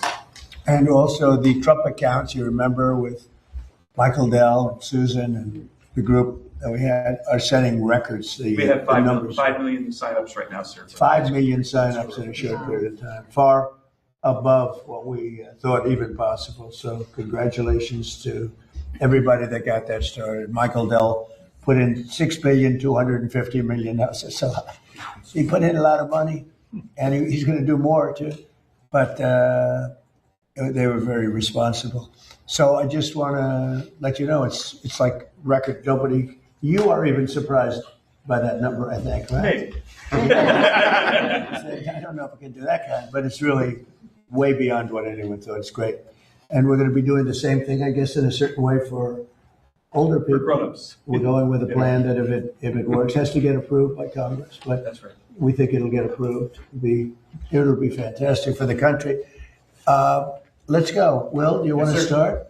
Sure. There's some other things, and we thought we'd let these great people from Congress and beyond, or below, I guess I could say. So first, sir, this is the IRA executive order that you just mentioned. This establishes the retirement accounts with the federal match for eligible people, as you said in your speech and as Kevin explained. This is a big step forward. It's going to provide access to high-quality retirement accounts to a lot of Americans who don't currently have access to such accounts. Okay. There it is. That's nice. Great. Thank you very much, everybody.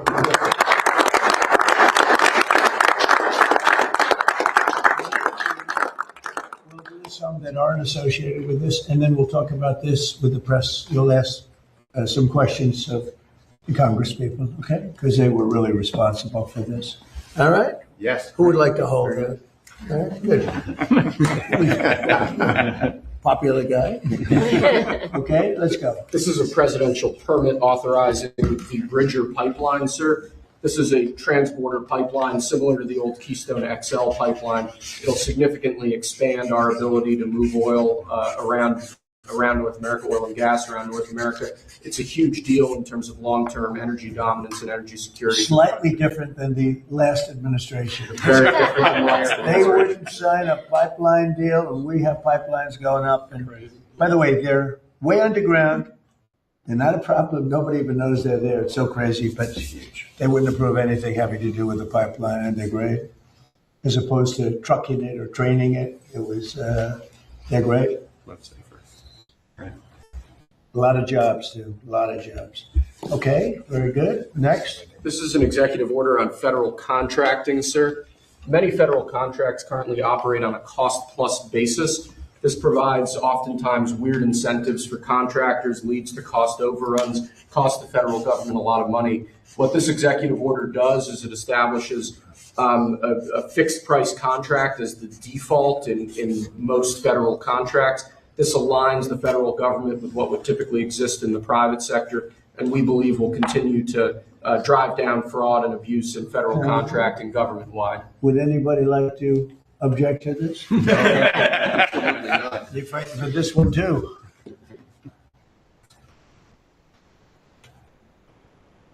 Okay, thank you. Next. You previously announced that we were withdrawing Casey Means as the Surgeon General, sir, and appointing Dr. Safir, or nominating Dr. Safir in her place. Yeah. That on the left is the withdrawal, which will later be transmitted to the Senate. Okay. And on the right is the new nomination form for our new Surgeon General. Nicole Sapphire, she's with Fox, was with Fox. Is it with Fox anymore, Peter? But she's great. She'll be the Surgeon General. Well said, Peter. I believe she's with Memorial Sloan Kettering in New Jersey, sir, and she's an outstanding doctor. She is.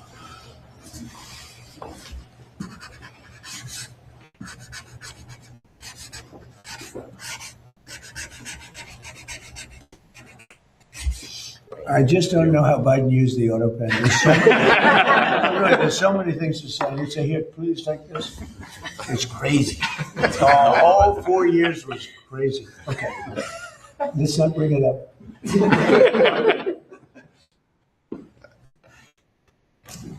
She's going to be great.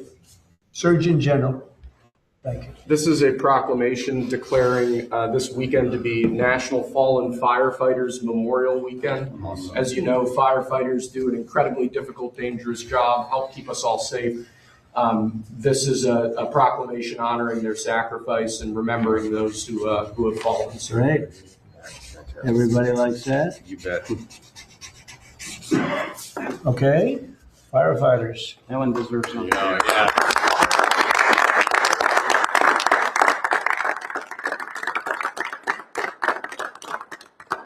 Okay.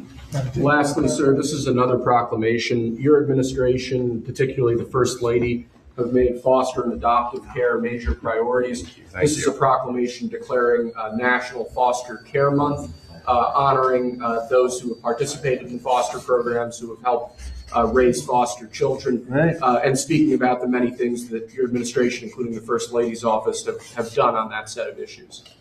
Yeah, it's been a big thing for the First Lady, so this is in honor of our First Lady. Well said.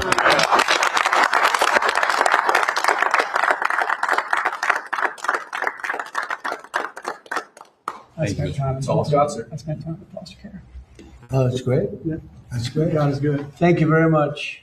Thank you, Mr. President. So do you have any questions? Maybe we discuss the first signing first. You have anything on that? Mr. Please. President, how is this going to help with small business owners? Do you think this is going to inspire more people to go into small businesses that might be reluctant earlier, for IRA, to have their IRA? This is going to help Well, give them. I tell you, small businesses now are thriving. And as you know, more people are working right now than at any time in the history of our country. We're doing great. And there's more investment being made in the United States than any country at any time in history. And a lot of that's AI, and a lot of that's maybe in a certain way, maybe more importantly, auto plants are all coming back to our country. They're coming back from different countries where they left us, for Germany, as you know, Japan, and South Korea, and Canada, Mexico. And they're all coming back at levels that nobody's ever seen before. And tariffs did it. I did it. Maybe the election did it, but tariffs did it. And if they build here, they don't have to pay tariffs. We have Germany is giving a lot of companies are coming in from Germany, from Japan. Japan just announced $10 billion more plants going to be built between Toyota and Honda and all the different companies they're pouring into our country. In South Korea, Canada, they're coming in. I don't know what they're doing, but I can tell you they're coming in tremendously from Canada. There's no reason they don't want to pay the tariff. And because of that, they're investing at levels never seen before. We will, for 30 years, we virtually didn't build an auto plant in this country. And now we're doing more than we've ever done. And so I'm very proud of that. AI is going wild. We're doing great. And we're letting them build their own electric, but we're actually making them build their own electric plant, so they take tremendous amounts of energy to have a successful plant. And they're building, all of the new ones are building their own electric plant, like a utility, and any extra, they'll either give it or sell it for a good price to local communities and to the grid. So it's going to be fantastic. But we have tremendous amounts of factories being built in our country now, more than we've ever had at any time ever before.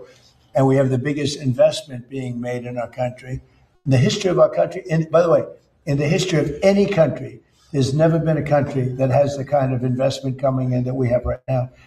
And these things are being built right now. So you're not going to see the results. I mean, you see construction results. You notice the construction workers are through the roof. But when they open, the numbers are going to be staggering. Do you have a question? I certainly do. Thank you, Mr. President. You had some good economic news, GDP, 2% growth. Yeah. Orders for business equipment surged to the highest level in 6 years. And IRS data shows that the average federal tax return is up by more than 11% when you compare it to the same time as last year. Do you believe it is up over 100%? Do you believe that this is evidence of big, beautiful tax cuts that just signed into law last year are working? And do you think the economy is going to continue to hum as the year progresses? Yeah, thank you. So the biggest tax cut in history is in the great, big, beautiful bill. And I think, I see it. I actually see it reported where people are shocked at how much money they're making. They can't believe the refunds that they're making. 5,000, 6,000, 7, 8, 9. When I saw one last night on television, 11,000 more than she thought she was going to get. And it's no tax on tips and no tax on overtime, no tax on Social Security for our seniors, no tax on social. Nobody can believe it even. And the numbers are far greater than they thought. People that thought they were going to make an extra $500, turns out they're making an extra $5,000. So it's been really great, yeah. And that's going to carry forward. Look, the country's doing really well. And that's despite a military operation. I don't call it a war. I'd rather have a military operation. We're really, Iran is dying to make a deal. I can only tell you that. I don't want to get into it, but they cannot be nuclear other than that. But their Navy's gone, their Air Force is gone. Every ounce of any form of equipment practically is gone. Their drone factories are about 82% down, and their missile factories are almost 90% down. And many of their missiles have been knocked out. They used some, but we knocked out more than they used. And it's pretty amazing what's happened. They want to make a deal. But despite the fact that we are in what some people would call a war, we just hit a new high today on the stock market. We have S&P is through the roof. They're through the roof. And, when we hit 50,000 on the Dow and 7,000 on the S&P, I said to myself, we got to do something about Iran. They want to have a nuclear weapon. You can't let them have a nuclear weapon. And I hated to do it to my people because they said 50,000. Peter, you know this, that 50,000 wouldn't be obtainable in my 4 years or anybody's 4 years. And we hit 50,000 in my first year, the end of my first year. We hit 7,000 on the S&P. They said that would be even less attainable. And we hit that at the end of the first year, before the year was up. And then I said to Kevin, sorry about this, Kevin, but we have to put out a fire. And the fire is taking place in the lovely country of Iran.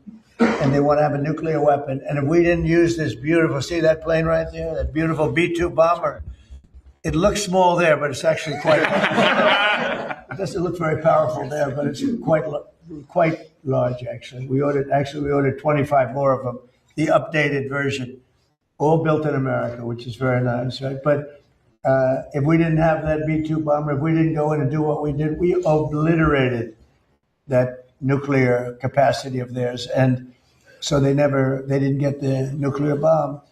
If we didn't do that attack, should have been done long before I came along by other presidents or by another country or something. But it should have been done long before I came along. But they are in very bad shape. And they've got nothing going, including leadership. Their leaders are gone. Now they have a whole new, their first string leaders are gone. Their second string leaders are gone. Now we're dealing with their third string. But we'll see what happens. It's been an amazing period of time between Venezuela and where we're doing great. We're getting along with them great. We're working very closely with them. They're doing more oil now than they've done in many, many decades, actually. And they're making more money, and so are we. It's like a joint venture, to be honest. And we paid for the attack many times over. The attack, something you've never heard before, probably. I always used to say to the victor belong the spoils, but we paid for the attack, which is always expensive. but it was a less than 1 day attack. It was actually a 45-minute attack. And that's a good, they have good military in Venezuela, but they did not expect that and that and that and that. Other than that, when these suckers come at you at 2,500 miles an hour at 25 feet off the ground, you say, this is not what I bargained for. This is no good. Anyway, and now, Venezuela was amazing, but now we're doing essentially, it's larger, but we're doing essentially the same thing in Iran. Can't let Iran have a nuclear weapon, and their economy is crashing. The blockade is incredible. The power of the blockade is incredible. They're not getting any money from oil. And hopefully it can be worked out very soon. Yeah. Iran is proving to be very stubborn. The talks seem like they are stalled. Are you getting antsy to break the ceasefire? Well, I don't know what stubborn is, because really nobody knows what the talks are except myself and a couple of other people. They want to make a deal badly. And we have a problem because nobody knows for sure who the leaders are. It's a little bit of a problem. The leaders have been wiped out along with their military, almost all of their military. Think of it. 159 ships was their total navy. 159 ships are gone.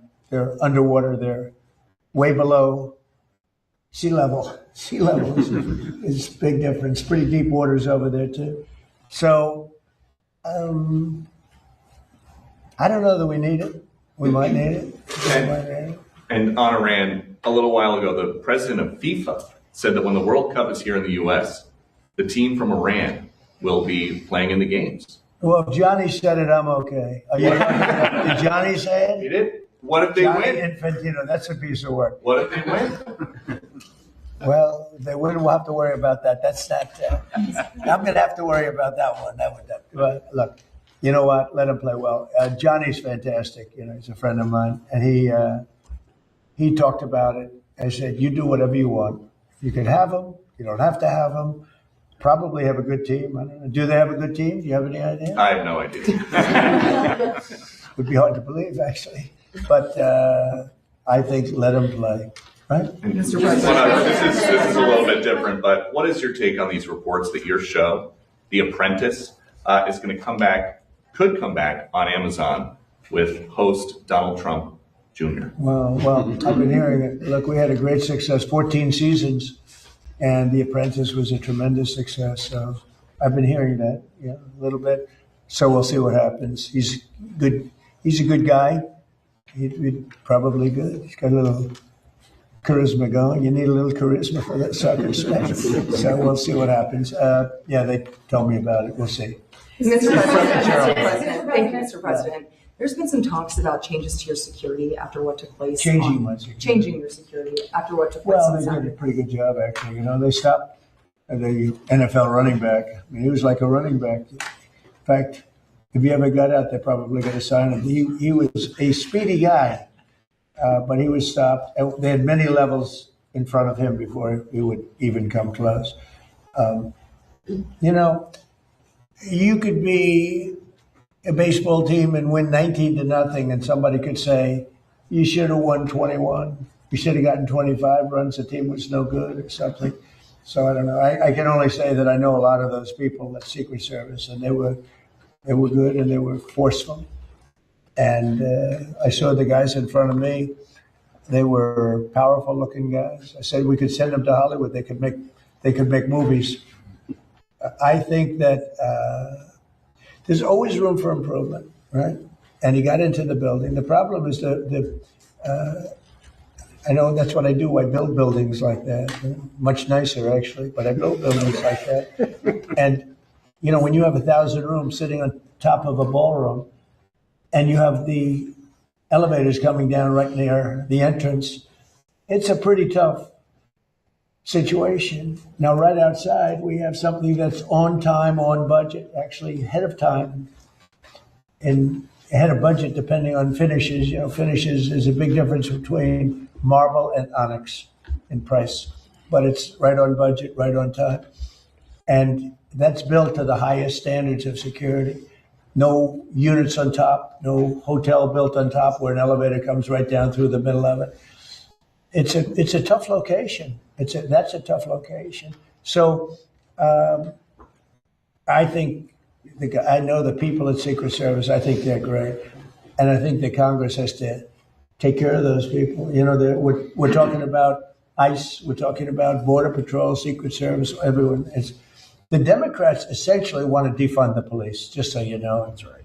They want to defund law enforcement. It's crazy. These people have gone crazy.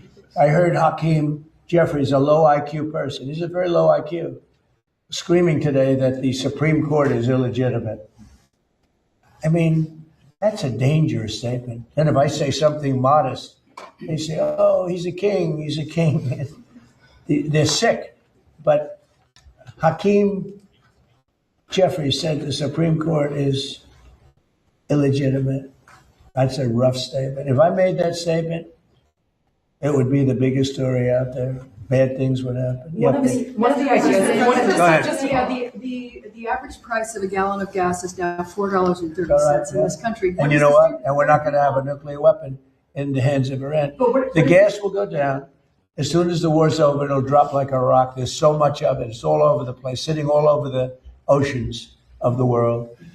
And it'll go down. But what won't happen is if Iran had a nuclear weapon and used it, then the whole world is a different place. You're not going to have to pay a little bit more for gasoline.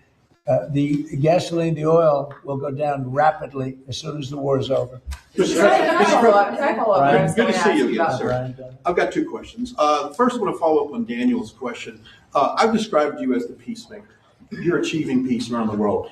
Due to these latest policies, big beautiful bill, no tax on tips, no tax on Social Security, no tax on overtime, now the Trump accounts, and then the IRA account. Could we describe you as the wealth maker? Well, I'm helping people out. That's a nice question, actually, but I'm helping people. These people are with me. You know, these are great people, and feel free to speak up if you'd like, because they wanted this to happen, and we got it done. And they're Republican people, I think, in all cases, right? In all cases. It's crazy. We need, like, always unanimous, because the Democrats, they will vote against anything, no matter how good. If they had their favorite thing in the world and we happen to want it, but we found a new strategy. We're going to oppose every single thing that we want, and we'll get unanimous votes. So I'm going to come up and oppose everything, Brian, from this point forward, and they'll vote for it. Go ahead. Second question. You created Space Force on the second end, towards the end of your first administration. Right. You just had the Artemis II crew in here. I know it's a big accomplishment. What do you see moving forward, the duration of your administration in terms of space exploration? I know that was a big moment for you. Well, doing Space Force I think it's going to go down as one of my more important things. It's turning out even a lot of these great military operations that we have right now. When you look at Venezuela, when you look at like the decimation of Iran, which was considered powerful, it was the bully of the Middle East. And a lot of that took place so effectively because of what's coming out of space. When we did Space Force, when I did Space Force, I'm very proud of it. Space was like, we were third. China was first, Russia was second. Now we've leapfrogged. We're way ahead of China. We're way ahead of Russia. And we made some great choices. The first person that headed Space Force, and really after that, we had a couple of really great people heading it. Always very important. And a new person is heading it now. I think he has a chance to be as good as anybody, as good as maybe better. I don't know. But we've had great people heading up Space Force. It's been very important. It's been very important for what we're doing with respect to the different places. And as far as peace, I settled 8 wars. And people try and dispute it, but then they go over them. And almost in every case, they sent letters thanking me and letters to the Nobel Committee. I don't care about that. Maria was very nice. She gave me her Nobel Peace Prize because she said she didn't deserve it. She was very, very nice. But I settled 8 wars.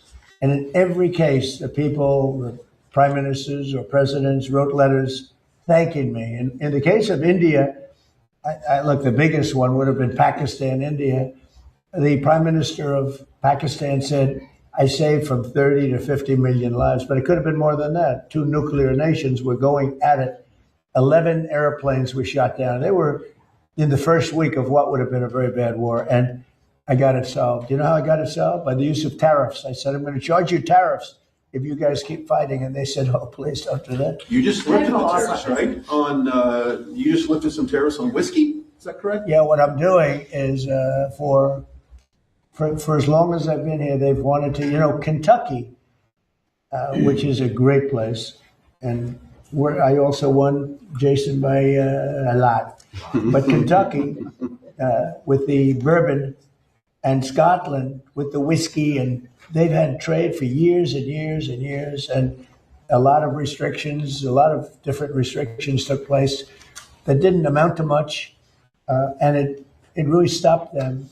I don't know if you know, it's a barrel trade. They use the barrels from the one to take care of the other, and the barrels are only good for one unit. In other words, they can't be used twice. They can only be used once, but the once makes it a better substance. I'm not a big drinker, so forgive me, but it makes them a big substance and a better taste. But they dealt for years. This was Scotland and Kentucky, mostly Kentucky.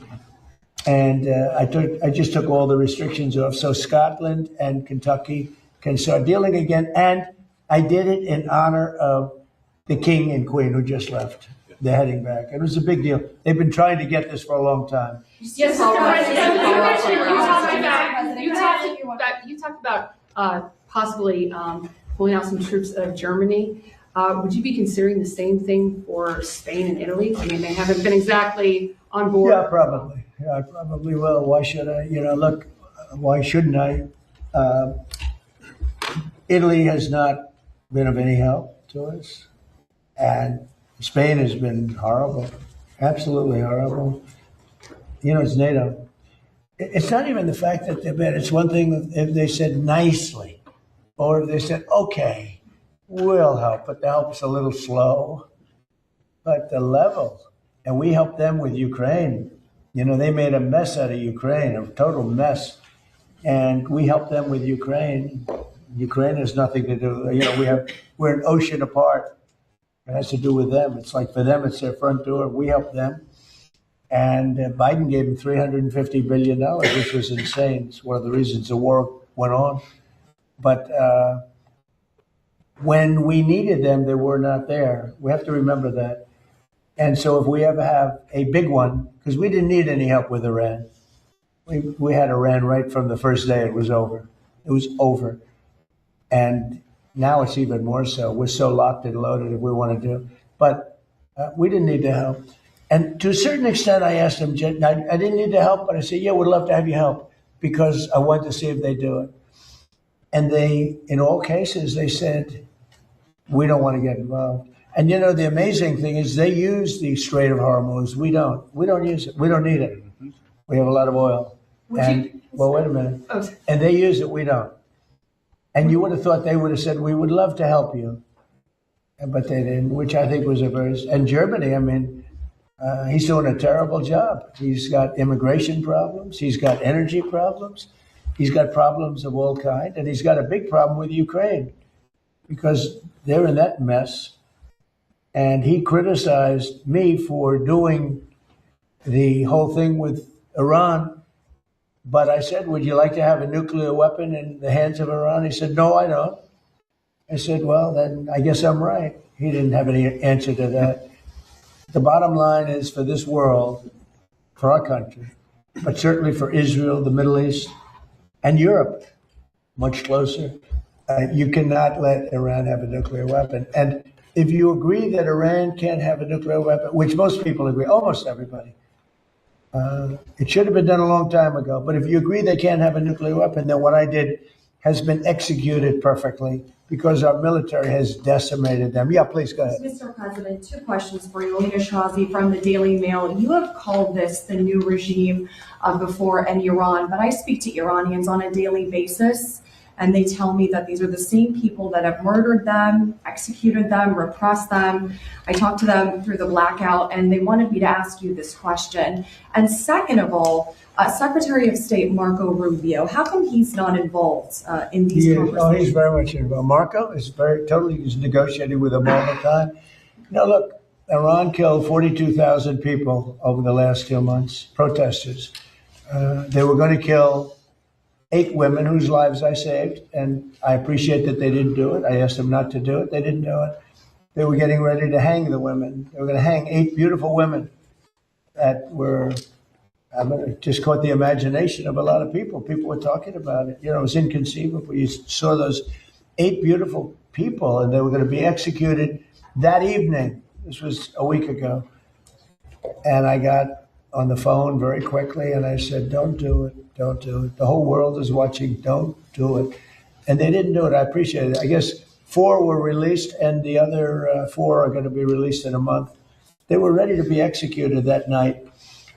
So they take a tough, they knocked out the wrestler they killed. They killed the wrestler's teammates. He was a world champion wrestler, too. He was a great wrestler, great, talented wrestler. They killed him because he protested. He spoke. He wasn't wrestling. What he did is he spoke negatively about the regime, and they killed him. They executed him along with his friends. They killed 42,000 people. So when you say about, they say that I do the same, I don't do the same. I'm trying to save that country in a certain way. And nobody's ever seen it there. Think of it. They killed 42,000 innocent, not weapon-carrying people for protesting. 42,000. And the number they say is a lot higher than that. There's a rough group. But we have decimated them. And their economy is a disaster. So we'll see how long they hold out. We'll see. Mr. President, President Trump, Saudi Arabia is pulling the plug on Live Golf. Once that tour is gone, do you think the PGA Tour should welcome the defectors back with open arms? Well, I do. It's a great question. In fact, if I had time, I'd love to watch television today because the PGA Tour is playing at Doral, the Cadillac Championship. And I said, who's winning? I don't get a chance. I can't even look at it. Jordan Spieth was in the lead earlier. Who is? Jordan Spieth. Oh, that's good. He's good. Great guy. Good putter, to put it mildly, right? He's a very great guy. Chipper putter. No, it's they're at my tournament right now, the PGA. In 2 weeks, Liv is going to be at my course right here on the Potomac.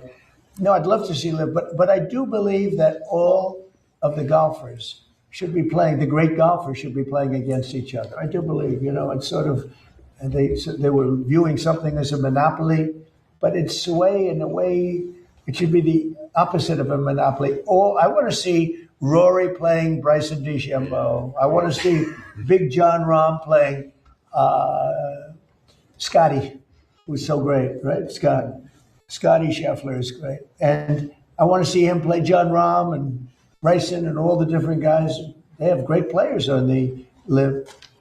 But it's almost like people want to see that. That's why the Masters was so good, because you saw everybody together. Patrick Reed played great. He's on Live and he played great. And they all did. They all played. They're great players. I play with them. They're very good. When I think I'm a good player and then I play with them, I don't think I'm that good. But there's something nice about all of the players playing together. Now, they'll all be accepted by the tour. There's no question, because they're great. If they weren't, but the tour really will, the tour wants to have the best player. You can't have the best player that they're boycotting.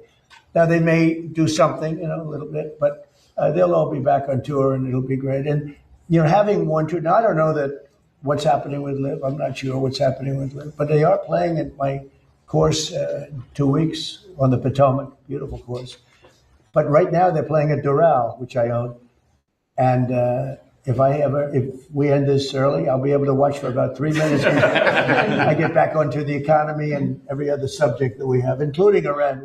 We're doing so well with Iran, so I think so. I just want to follow up on yes. Thank you so much, Mr. President. Jennifer Schonberger with Yahoo Finance. Question on clarification of the Trump IRAs versus a regular IRA. Right. Does it come down to the difference of a federal match? Who would qualify for that? And secondly, do you have any reaction to Federal Reserve Chair Jay Powell staying on the Board of Governors? Were you prepared to take any action on that front? No, I don't care. If he stays on, he stays on. That doesn't. I just wanted to make sure that Kevin became the head. It's very unusual that they stay on. You know, I predicted he would, because who's going to hire him, frankly. So I predicted he would stay on, but he's a negative. I think he's a negative force. The thing that angered me about him more than interest rates was the fact that he could allow a building to cost billions of dollars more than it was. I could have built that building. I could have renovated, fixed that building, which is what I do. I always did well with it for $25 million. They're going to spend maybe $4 billion. It's not even close to being opened. Kevin, who's going to be fantastic. I don't know if he's going to have an office. I'm going to have to put him right here. I'm going to give him that. We'll cut the oval in half. I'll give him half of the oval. No, it's. I think I'm very happy about Kevin. I think he's a star. And the other Kevin, we're going to talk to you. Could you answer her question? Yeah, sure. It's a great question, and the match is a super important part of it. And it's one reason why we're calling on our friends here to potentially expand it, so that right now the match is capped at $35,000. But there's a whole academic literature that this match has a big effect on people's willingness to save and their long-run welfare. And so the differences really are the match. We're creating the TrumpIRA.gov website, so it'll be really, really easy for people to have access to private companies that have to follow the TSP rules that are really low cost and so on, so that they'll get the best possible investment. And finally, you've noticed that Michael Dell has given money, promised money for the Trump accounts. We've also made it clear that the Trump IRA charities can contribute to other people's accounts. And I imagine this will boost the stock market and economy further. Do you want to mention phase 2? We're doing phase 1 today because I can do that without Congress. But phase 2 is going to be something that would be unbelievable. Do you want to just give a little summation? We'll be going back to Congress to ask for this. Right. So the basic headline is that if you look at the huge success of Australia in their retirement savings accounts, that we're working with the Treasury Secretary, he and I, and Jason Smith and other members in Congress to come up with something that's pretty close or in the direction of the Australian system. Or better. Or better. No, they had a couple of little glitches that we'll get rid of. But there's absolutely no contemplation of harming Social Security in any way. This is meant to be an add-on for that. It'll be very exciting. It's going to be great. We'll be pretty quick, pretty fast. We're going to move pretty fast. Can I follow up? Something that we talked about. Something that we talked about a couple weeks ago. There's all these missing scientists who had access to classified material. A bunch of them have turned up they're either missing or they have turned up dead. Have you been briefed yet about whether or not these cases are connected? Yeah, I have. And can you tell us if they are connected? Well, so far, I mean, they're individual. We have a lot of scientists. So when you see, you put together 10, it's a lot, but it's, a very small number compared to what overall. We have a lot of scientists. I was asking that question, thousands, hundreds of thousands of scientists. So, some of them that we looked at are very sad cases in some cases. Some were sick. Some left this earth self-inflicted. Some had other things. So far, there's not a major, there's sometimes a little bit of a connection anyway, and you say, oh, this is a terrible thing. But so far, we're finding that there's not much of a connection. We'll let you know. We're going to be doing a full report on it. It's very serious stuff. I just want to follow up on my question earlier. Have you been informed if the Secret Service agent who was shot on Saturday, if that was from friendly fire or if it was from the suspect? Well, they said it was not friendly fire. So you're hearing that it's from? Well, that's what I heard. I heard that. They said it wasn't friendly fire. Okay. It was actually reported. You read the reports because it was actually reported. Yes, sir. I read through the DOJ memo. Yeah, well, then why do you ask me the question? I don't believe it said that the agent was struck by. I'm just saying they said it wasn't friendly fire. And he hasn't been charged yet. It wasn't yet. us. Okay, and he hasn't been charged yet with that. Of course, that could come. I want to follow up on the security changes. Is there talks about you potentially wearing a bulletproof vest moving forward, given you have now been shot at? I don't so know if I many can times? handle looking 20 pounds heavier. These guys, they look so good.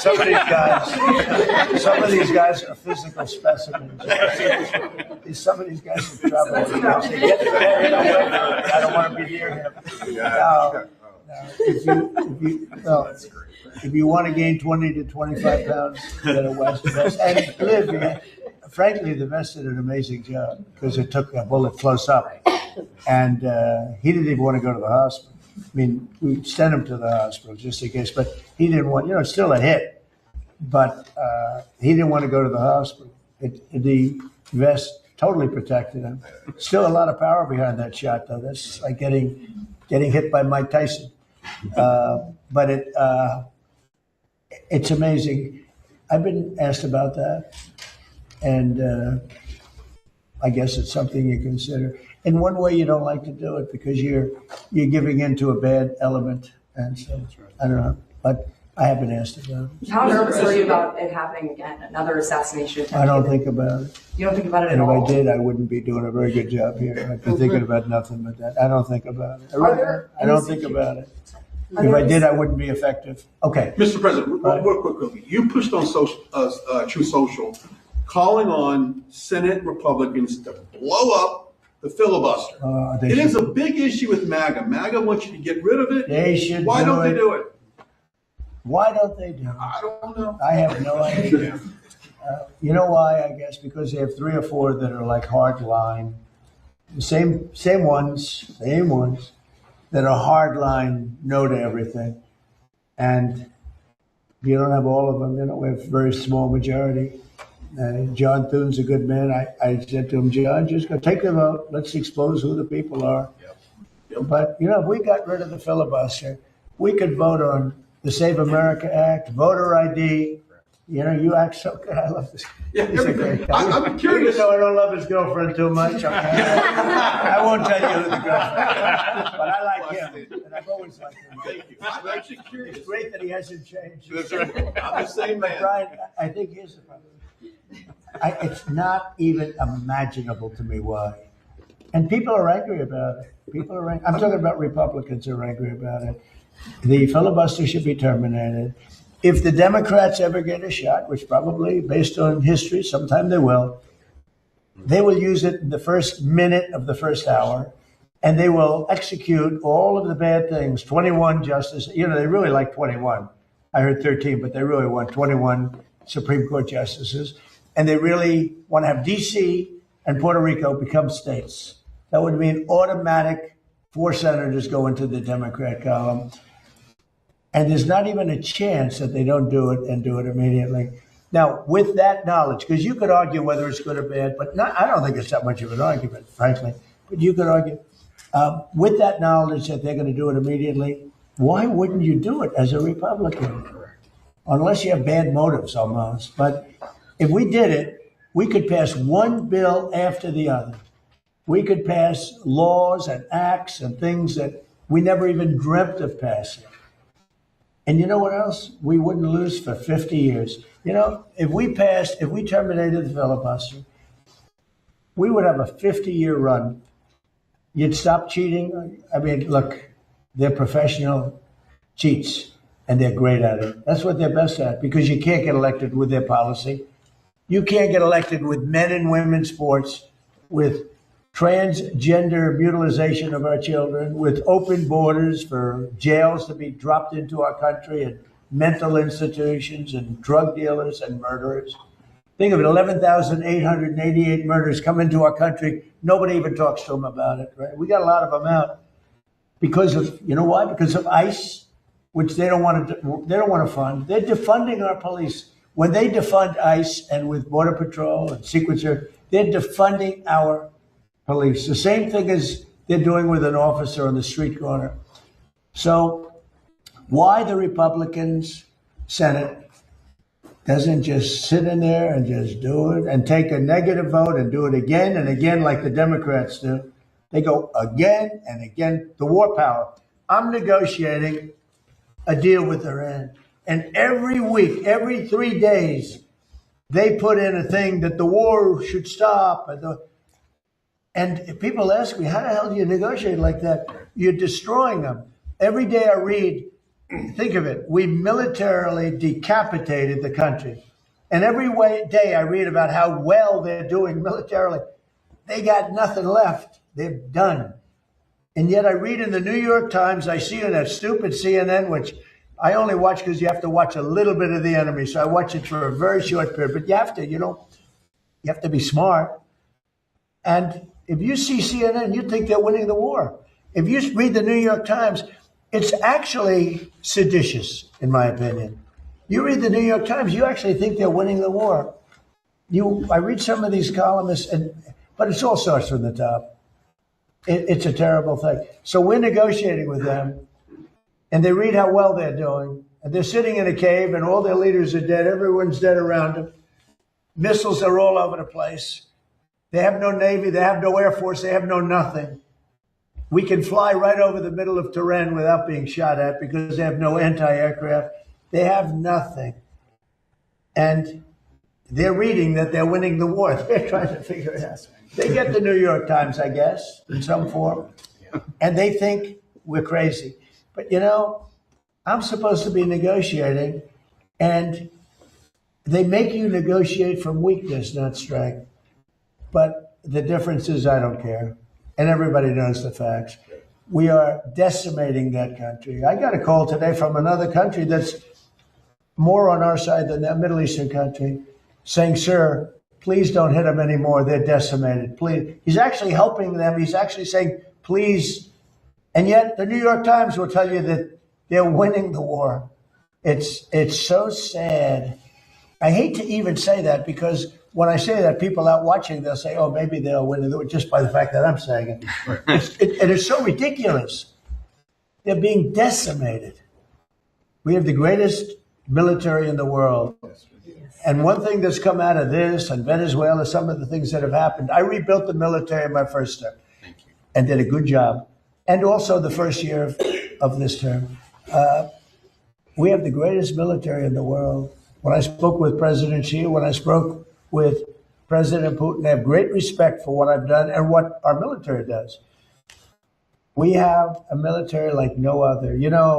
When we attacked Venezuela, their equipment, none of it worked. It was all good equipment, but it was discombobulated. You know what that means? They pressed the buttons and nothing happened. They said, what the hell's going on? They heard that weird buzzing sound from way up high. It's amazing how great our military is. And for us to read, it's like the B-2 bombers right there. Late at night, 8 months ago, they went into Iranian territory and Iran was waiting for them. And they were firing at the wrong targets. They were firing at their planes, but they didn't see them. And with no moon, dark at night, they dropped each plane in 2 bombs, 14 bombs. Every one of those 14 bombs went right down an air chute. Think of it. They followed the beam right into the chute. And every single one of those bombs, very powerful, 200,000-pound bombs, every one of those bombs went right down an air chute. Late at night, think of it, late at night with no moon, you couldn't see a thing. They put those and they went into territory. All of a sudden, I was watching, they got faster. Then they go like that because the bombs go faster when they head down. I wouldn't want to head down. I'd want to get the hell out of there. And they let the bombs go. And then the first one that let them go was a perfect hit. He said, skedaddle. And that plane turned over in its size. And it went back to a place called Missouri. If you don't mind, Jason. God's country. It went back. It wanted to say hello to a very powerful congressman, by the way, from Missouri, Jason. So every one of those bombs. And yet, before they landed, CNN came out with a report that maybe the damage wasn't that great. The damage was far greater than we said. It was obliteration. When the Atomic Energy Commission went there 1 week later, they say Trump was right. It was obliteration. And they still haven't been. They've had possession of the site. They haven't been able to do anything with it. That stuff is buried. And the reason I took I was angry about it was because it's disrespectful to those pilots and those incredible people, including the people that maintain the planes. Those planes had to fly for 37 hours without stopping. They got the tankers. They had 3 tanker lifts, meaning they had to get refuel up in there. They never landed. They went all the way from Missouri to here and then back. Some went to Guam, which there are those that say that was a way of camouflaging the whole thing, because they followed the ones they thought the ones from Guam were not coming. They were going to take it easy at Guam. That didn't work out too well. But that was amazing. And the New York Times and CNN, they said, well, maybe the B-2 attack wasn't so good. Even to this day, I hear it, because we want to get the nuclear dust. It's way down there. You need excavators and everything to get it. But we want to get it. We'll take it one way or the other. We'll get it. We'll either get it or we'll take it. They'll either give it to us or we'll take it. But I think it's very disrespectful to our incredible military when they say, maybe they missed the target. Every single bomb hit the target. Then on top of that, we shot from submarines 30 unbelievable missiles that also hit the target on top of that. It was complete obliteration. And it was confirmed by Atomic Energy. But even the other day I saw on CNN, well, I don't know. They want the stuff, so therefore the bombs didn't hit. Yeah, we want the stuff. It's way buried. But we want to get it. We will get it. It won't even be hard. But they have to respect our military. They have to. If it were a miss, I tell you, we'd be fine. It would have done a lot of damage. But these bombs went down the air chutes. They'll never build air chutes again in a mountain. They built these air chutes to get a little air up there. They'll have to find a different way because it didn't work. But our military is amazing. There's never been anything like. We have the most powerful military on earth, and it's too bad we have to use it, but we're doing really well. So we'll see how that all works out. Thank you very much, everybody. Thank you, Mr. President. How do you like the new floor? So we had what I do best is build. That's what I do best. I say to people, am I a better builder or politician? And most of them say politician, but that's okay. What I do best is I build. The ballroom will be just like that. So I went out and I have a special black granite. Granite is the most powerful stone there is. Marble is much weaker than granite. I like marble more because marble can be more beautiful, but it's a much weaker stone. When you look at grave sites and you look at a marble plaque, 100 years old, you'll see oftentimes you can almost not read it. When you look at a granite plaque, 100 years old, it looks like it just got put there yesterday. That's a test. But we have the finest granite anyone's ever seen. It's called flawless granite. There's very little of it. And I replaced broken slate that was put here many years ago. I saved the ramp because it's in honor of FDR. FDR right up there, he had that built as a ramp. They said, oh, sir, we'll straighten it. I said, no, you have to leave the ramp. It was built. That ramp was built for FDR with the wheelchair because, it's pretty good slope. A lot of people say, why is it a ramp? And they say, because of FDR. They say, I get it. But we say that. But we replaced the broken slate. And slate, by the way, is meant for a roof. It's not meant for a sidewalk. And we replaced it with granite, the highest grade granite. It's valued at, they value stones in terms of, that's valued at 1 million plus. That means 1 million plus years. A marble will oftentimes be valued at 200 years, 300 years. Just giving you a little lesson in stone. Somebody would say, he went off on a tangent. Something wrong. Like I did with the pen. I gave you a little thing on the pen, that pen is better than the one that cost $2,000 that you're handing to everyone. See, this one, I can hand to these guys, that's worth $3. That's right. So, anyway, but I always talk, but they said, he went off on a tangent. I always say, if you don't find it interesting, leave during it. But the granite, in fact, if you can, let them leave through that door. It's just completed. We had it completed for King Charles. On time, on budget. I paid for it, so it's very expensive. I would have Does he love this? Does he love all this? He loved it. He loved it. And he's seen some nice The stone Trump work. Renaissance. This is a Trump Renaissance Well, here. we're fixing the White House, Mr. President, what but it was sort of terrible. People would walk to the Oval Office over broken slate. Again, slate is used on roofs. It's not used where people walk on it, and it's been walked on for a long time, and many, many broken pieces. So I said to do it right. Now, the other thing I did, if you want to have a look, all of the columns, they had 200 years of paint on them. Wow. And they looked terrible. And, they were chipped and broken. And when you have a lot of paint, and I stripped the columns back down to the original stone and painted them, and you'll see it. But you may want to, final touches, little touch up here with the paint, get a little hit by a couple of these heavy stones. They're very heavy, thick granite. But that granite's valued at over 1 million years. So there was a lifetime, 1 million plus. That's your max. Why don't you walk out there and take a look? Okay. I think and the company that did it, if you look at the setting, each point is perfect. So Peter, take a look. Tell your father if I did a good job.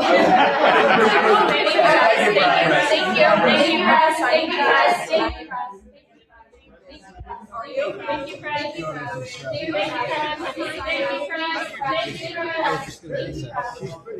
you.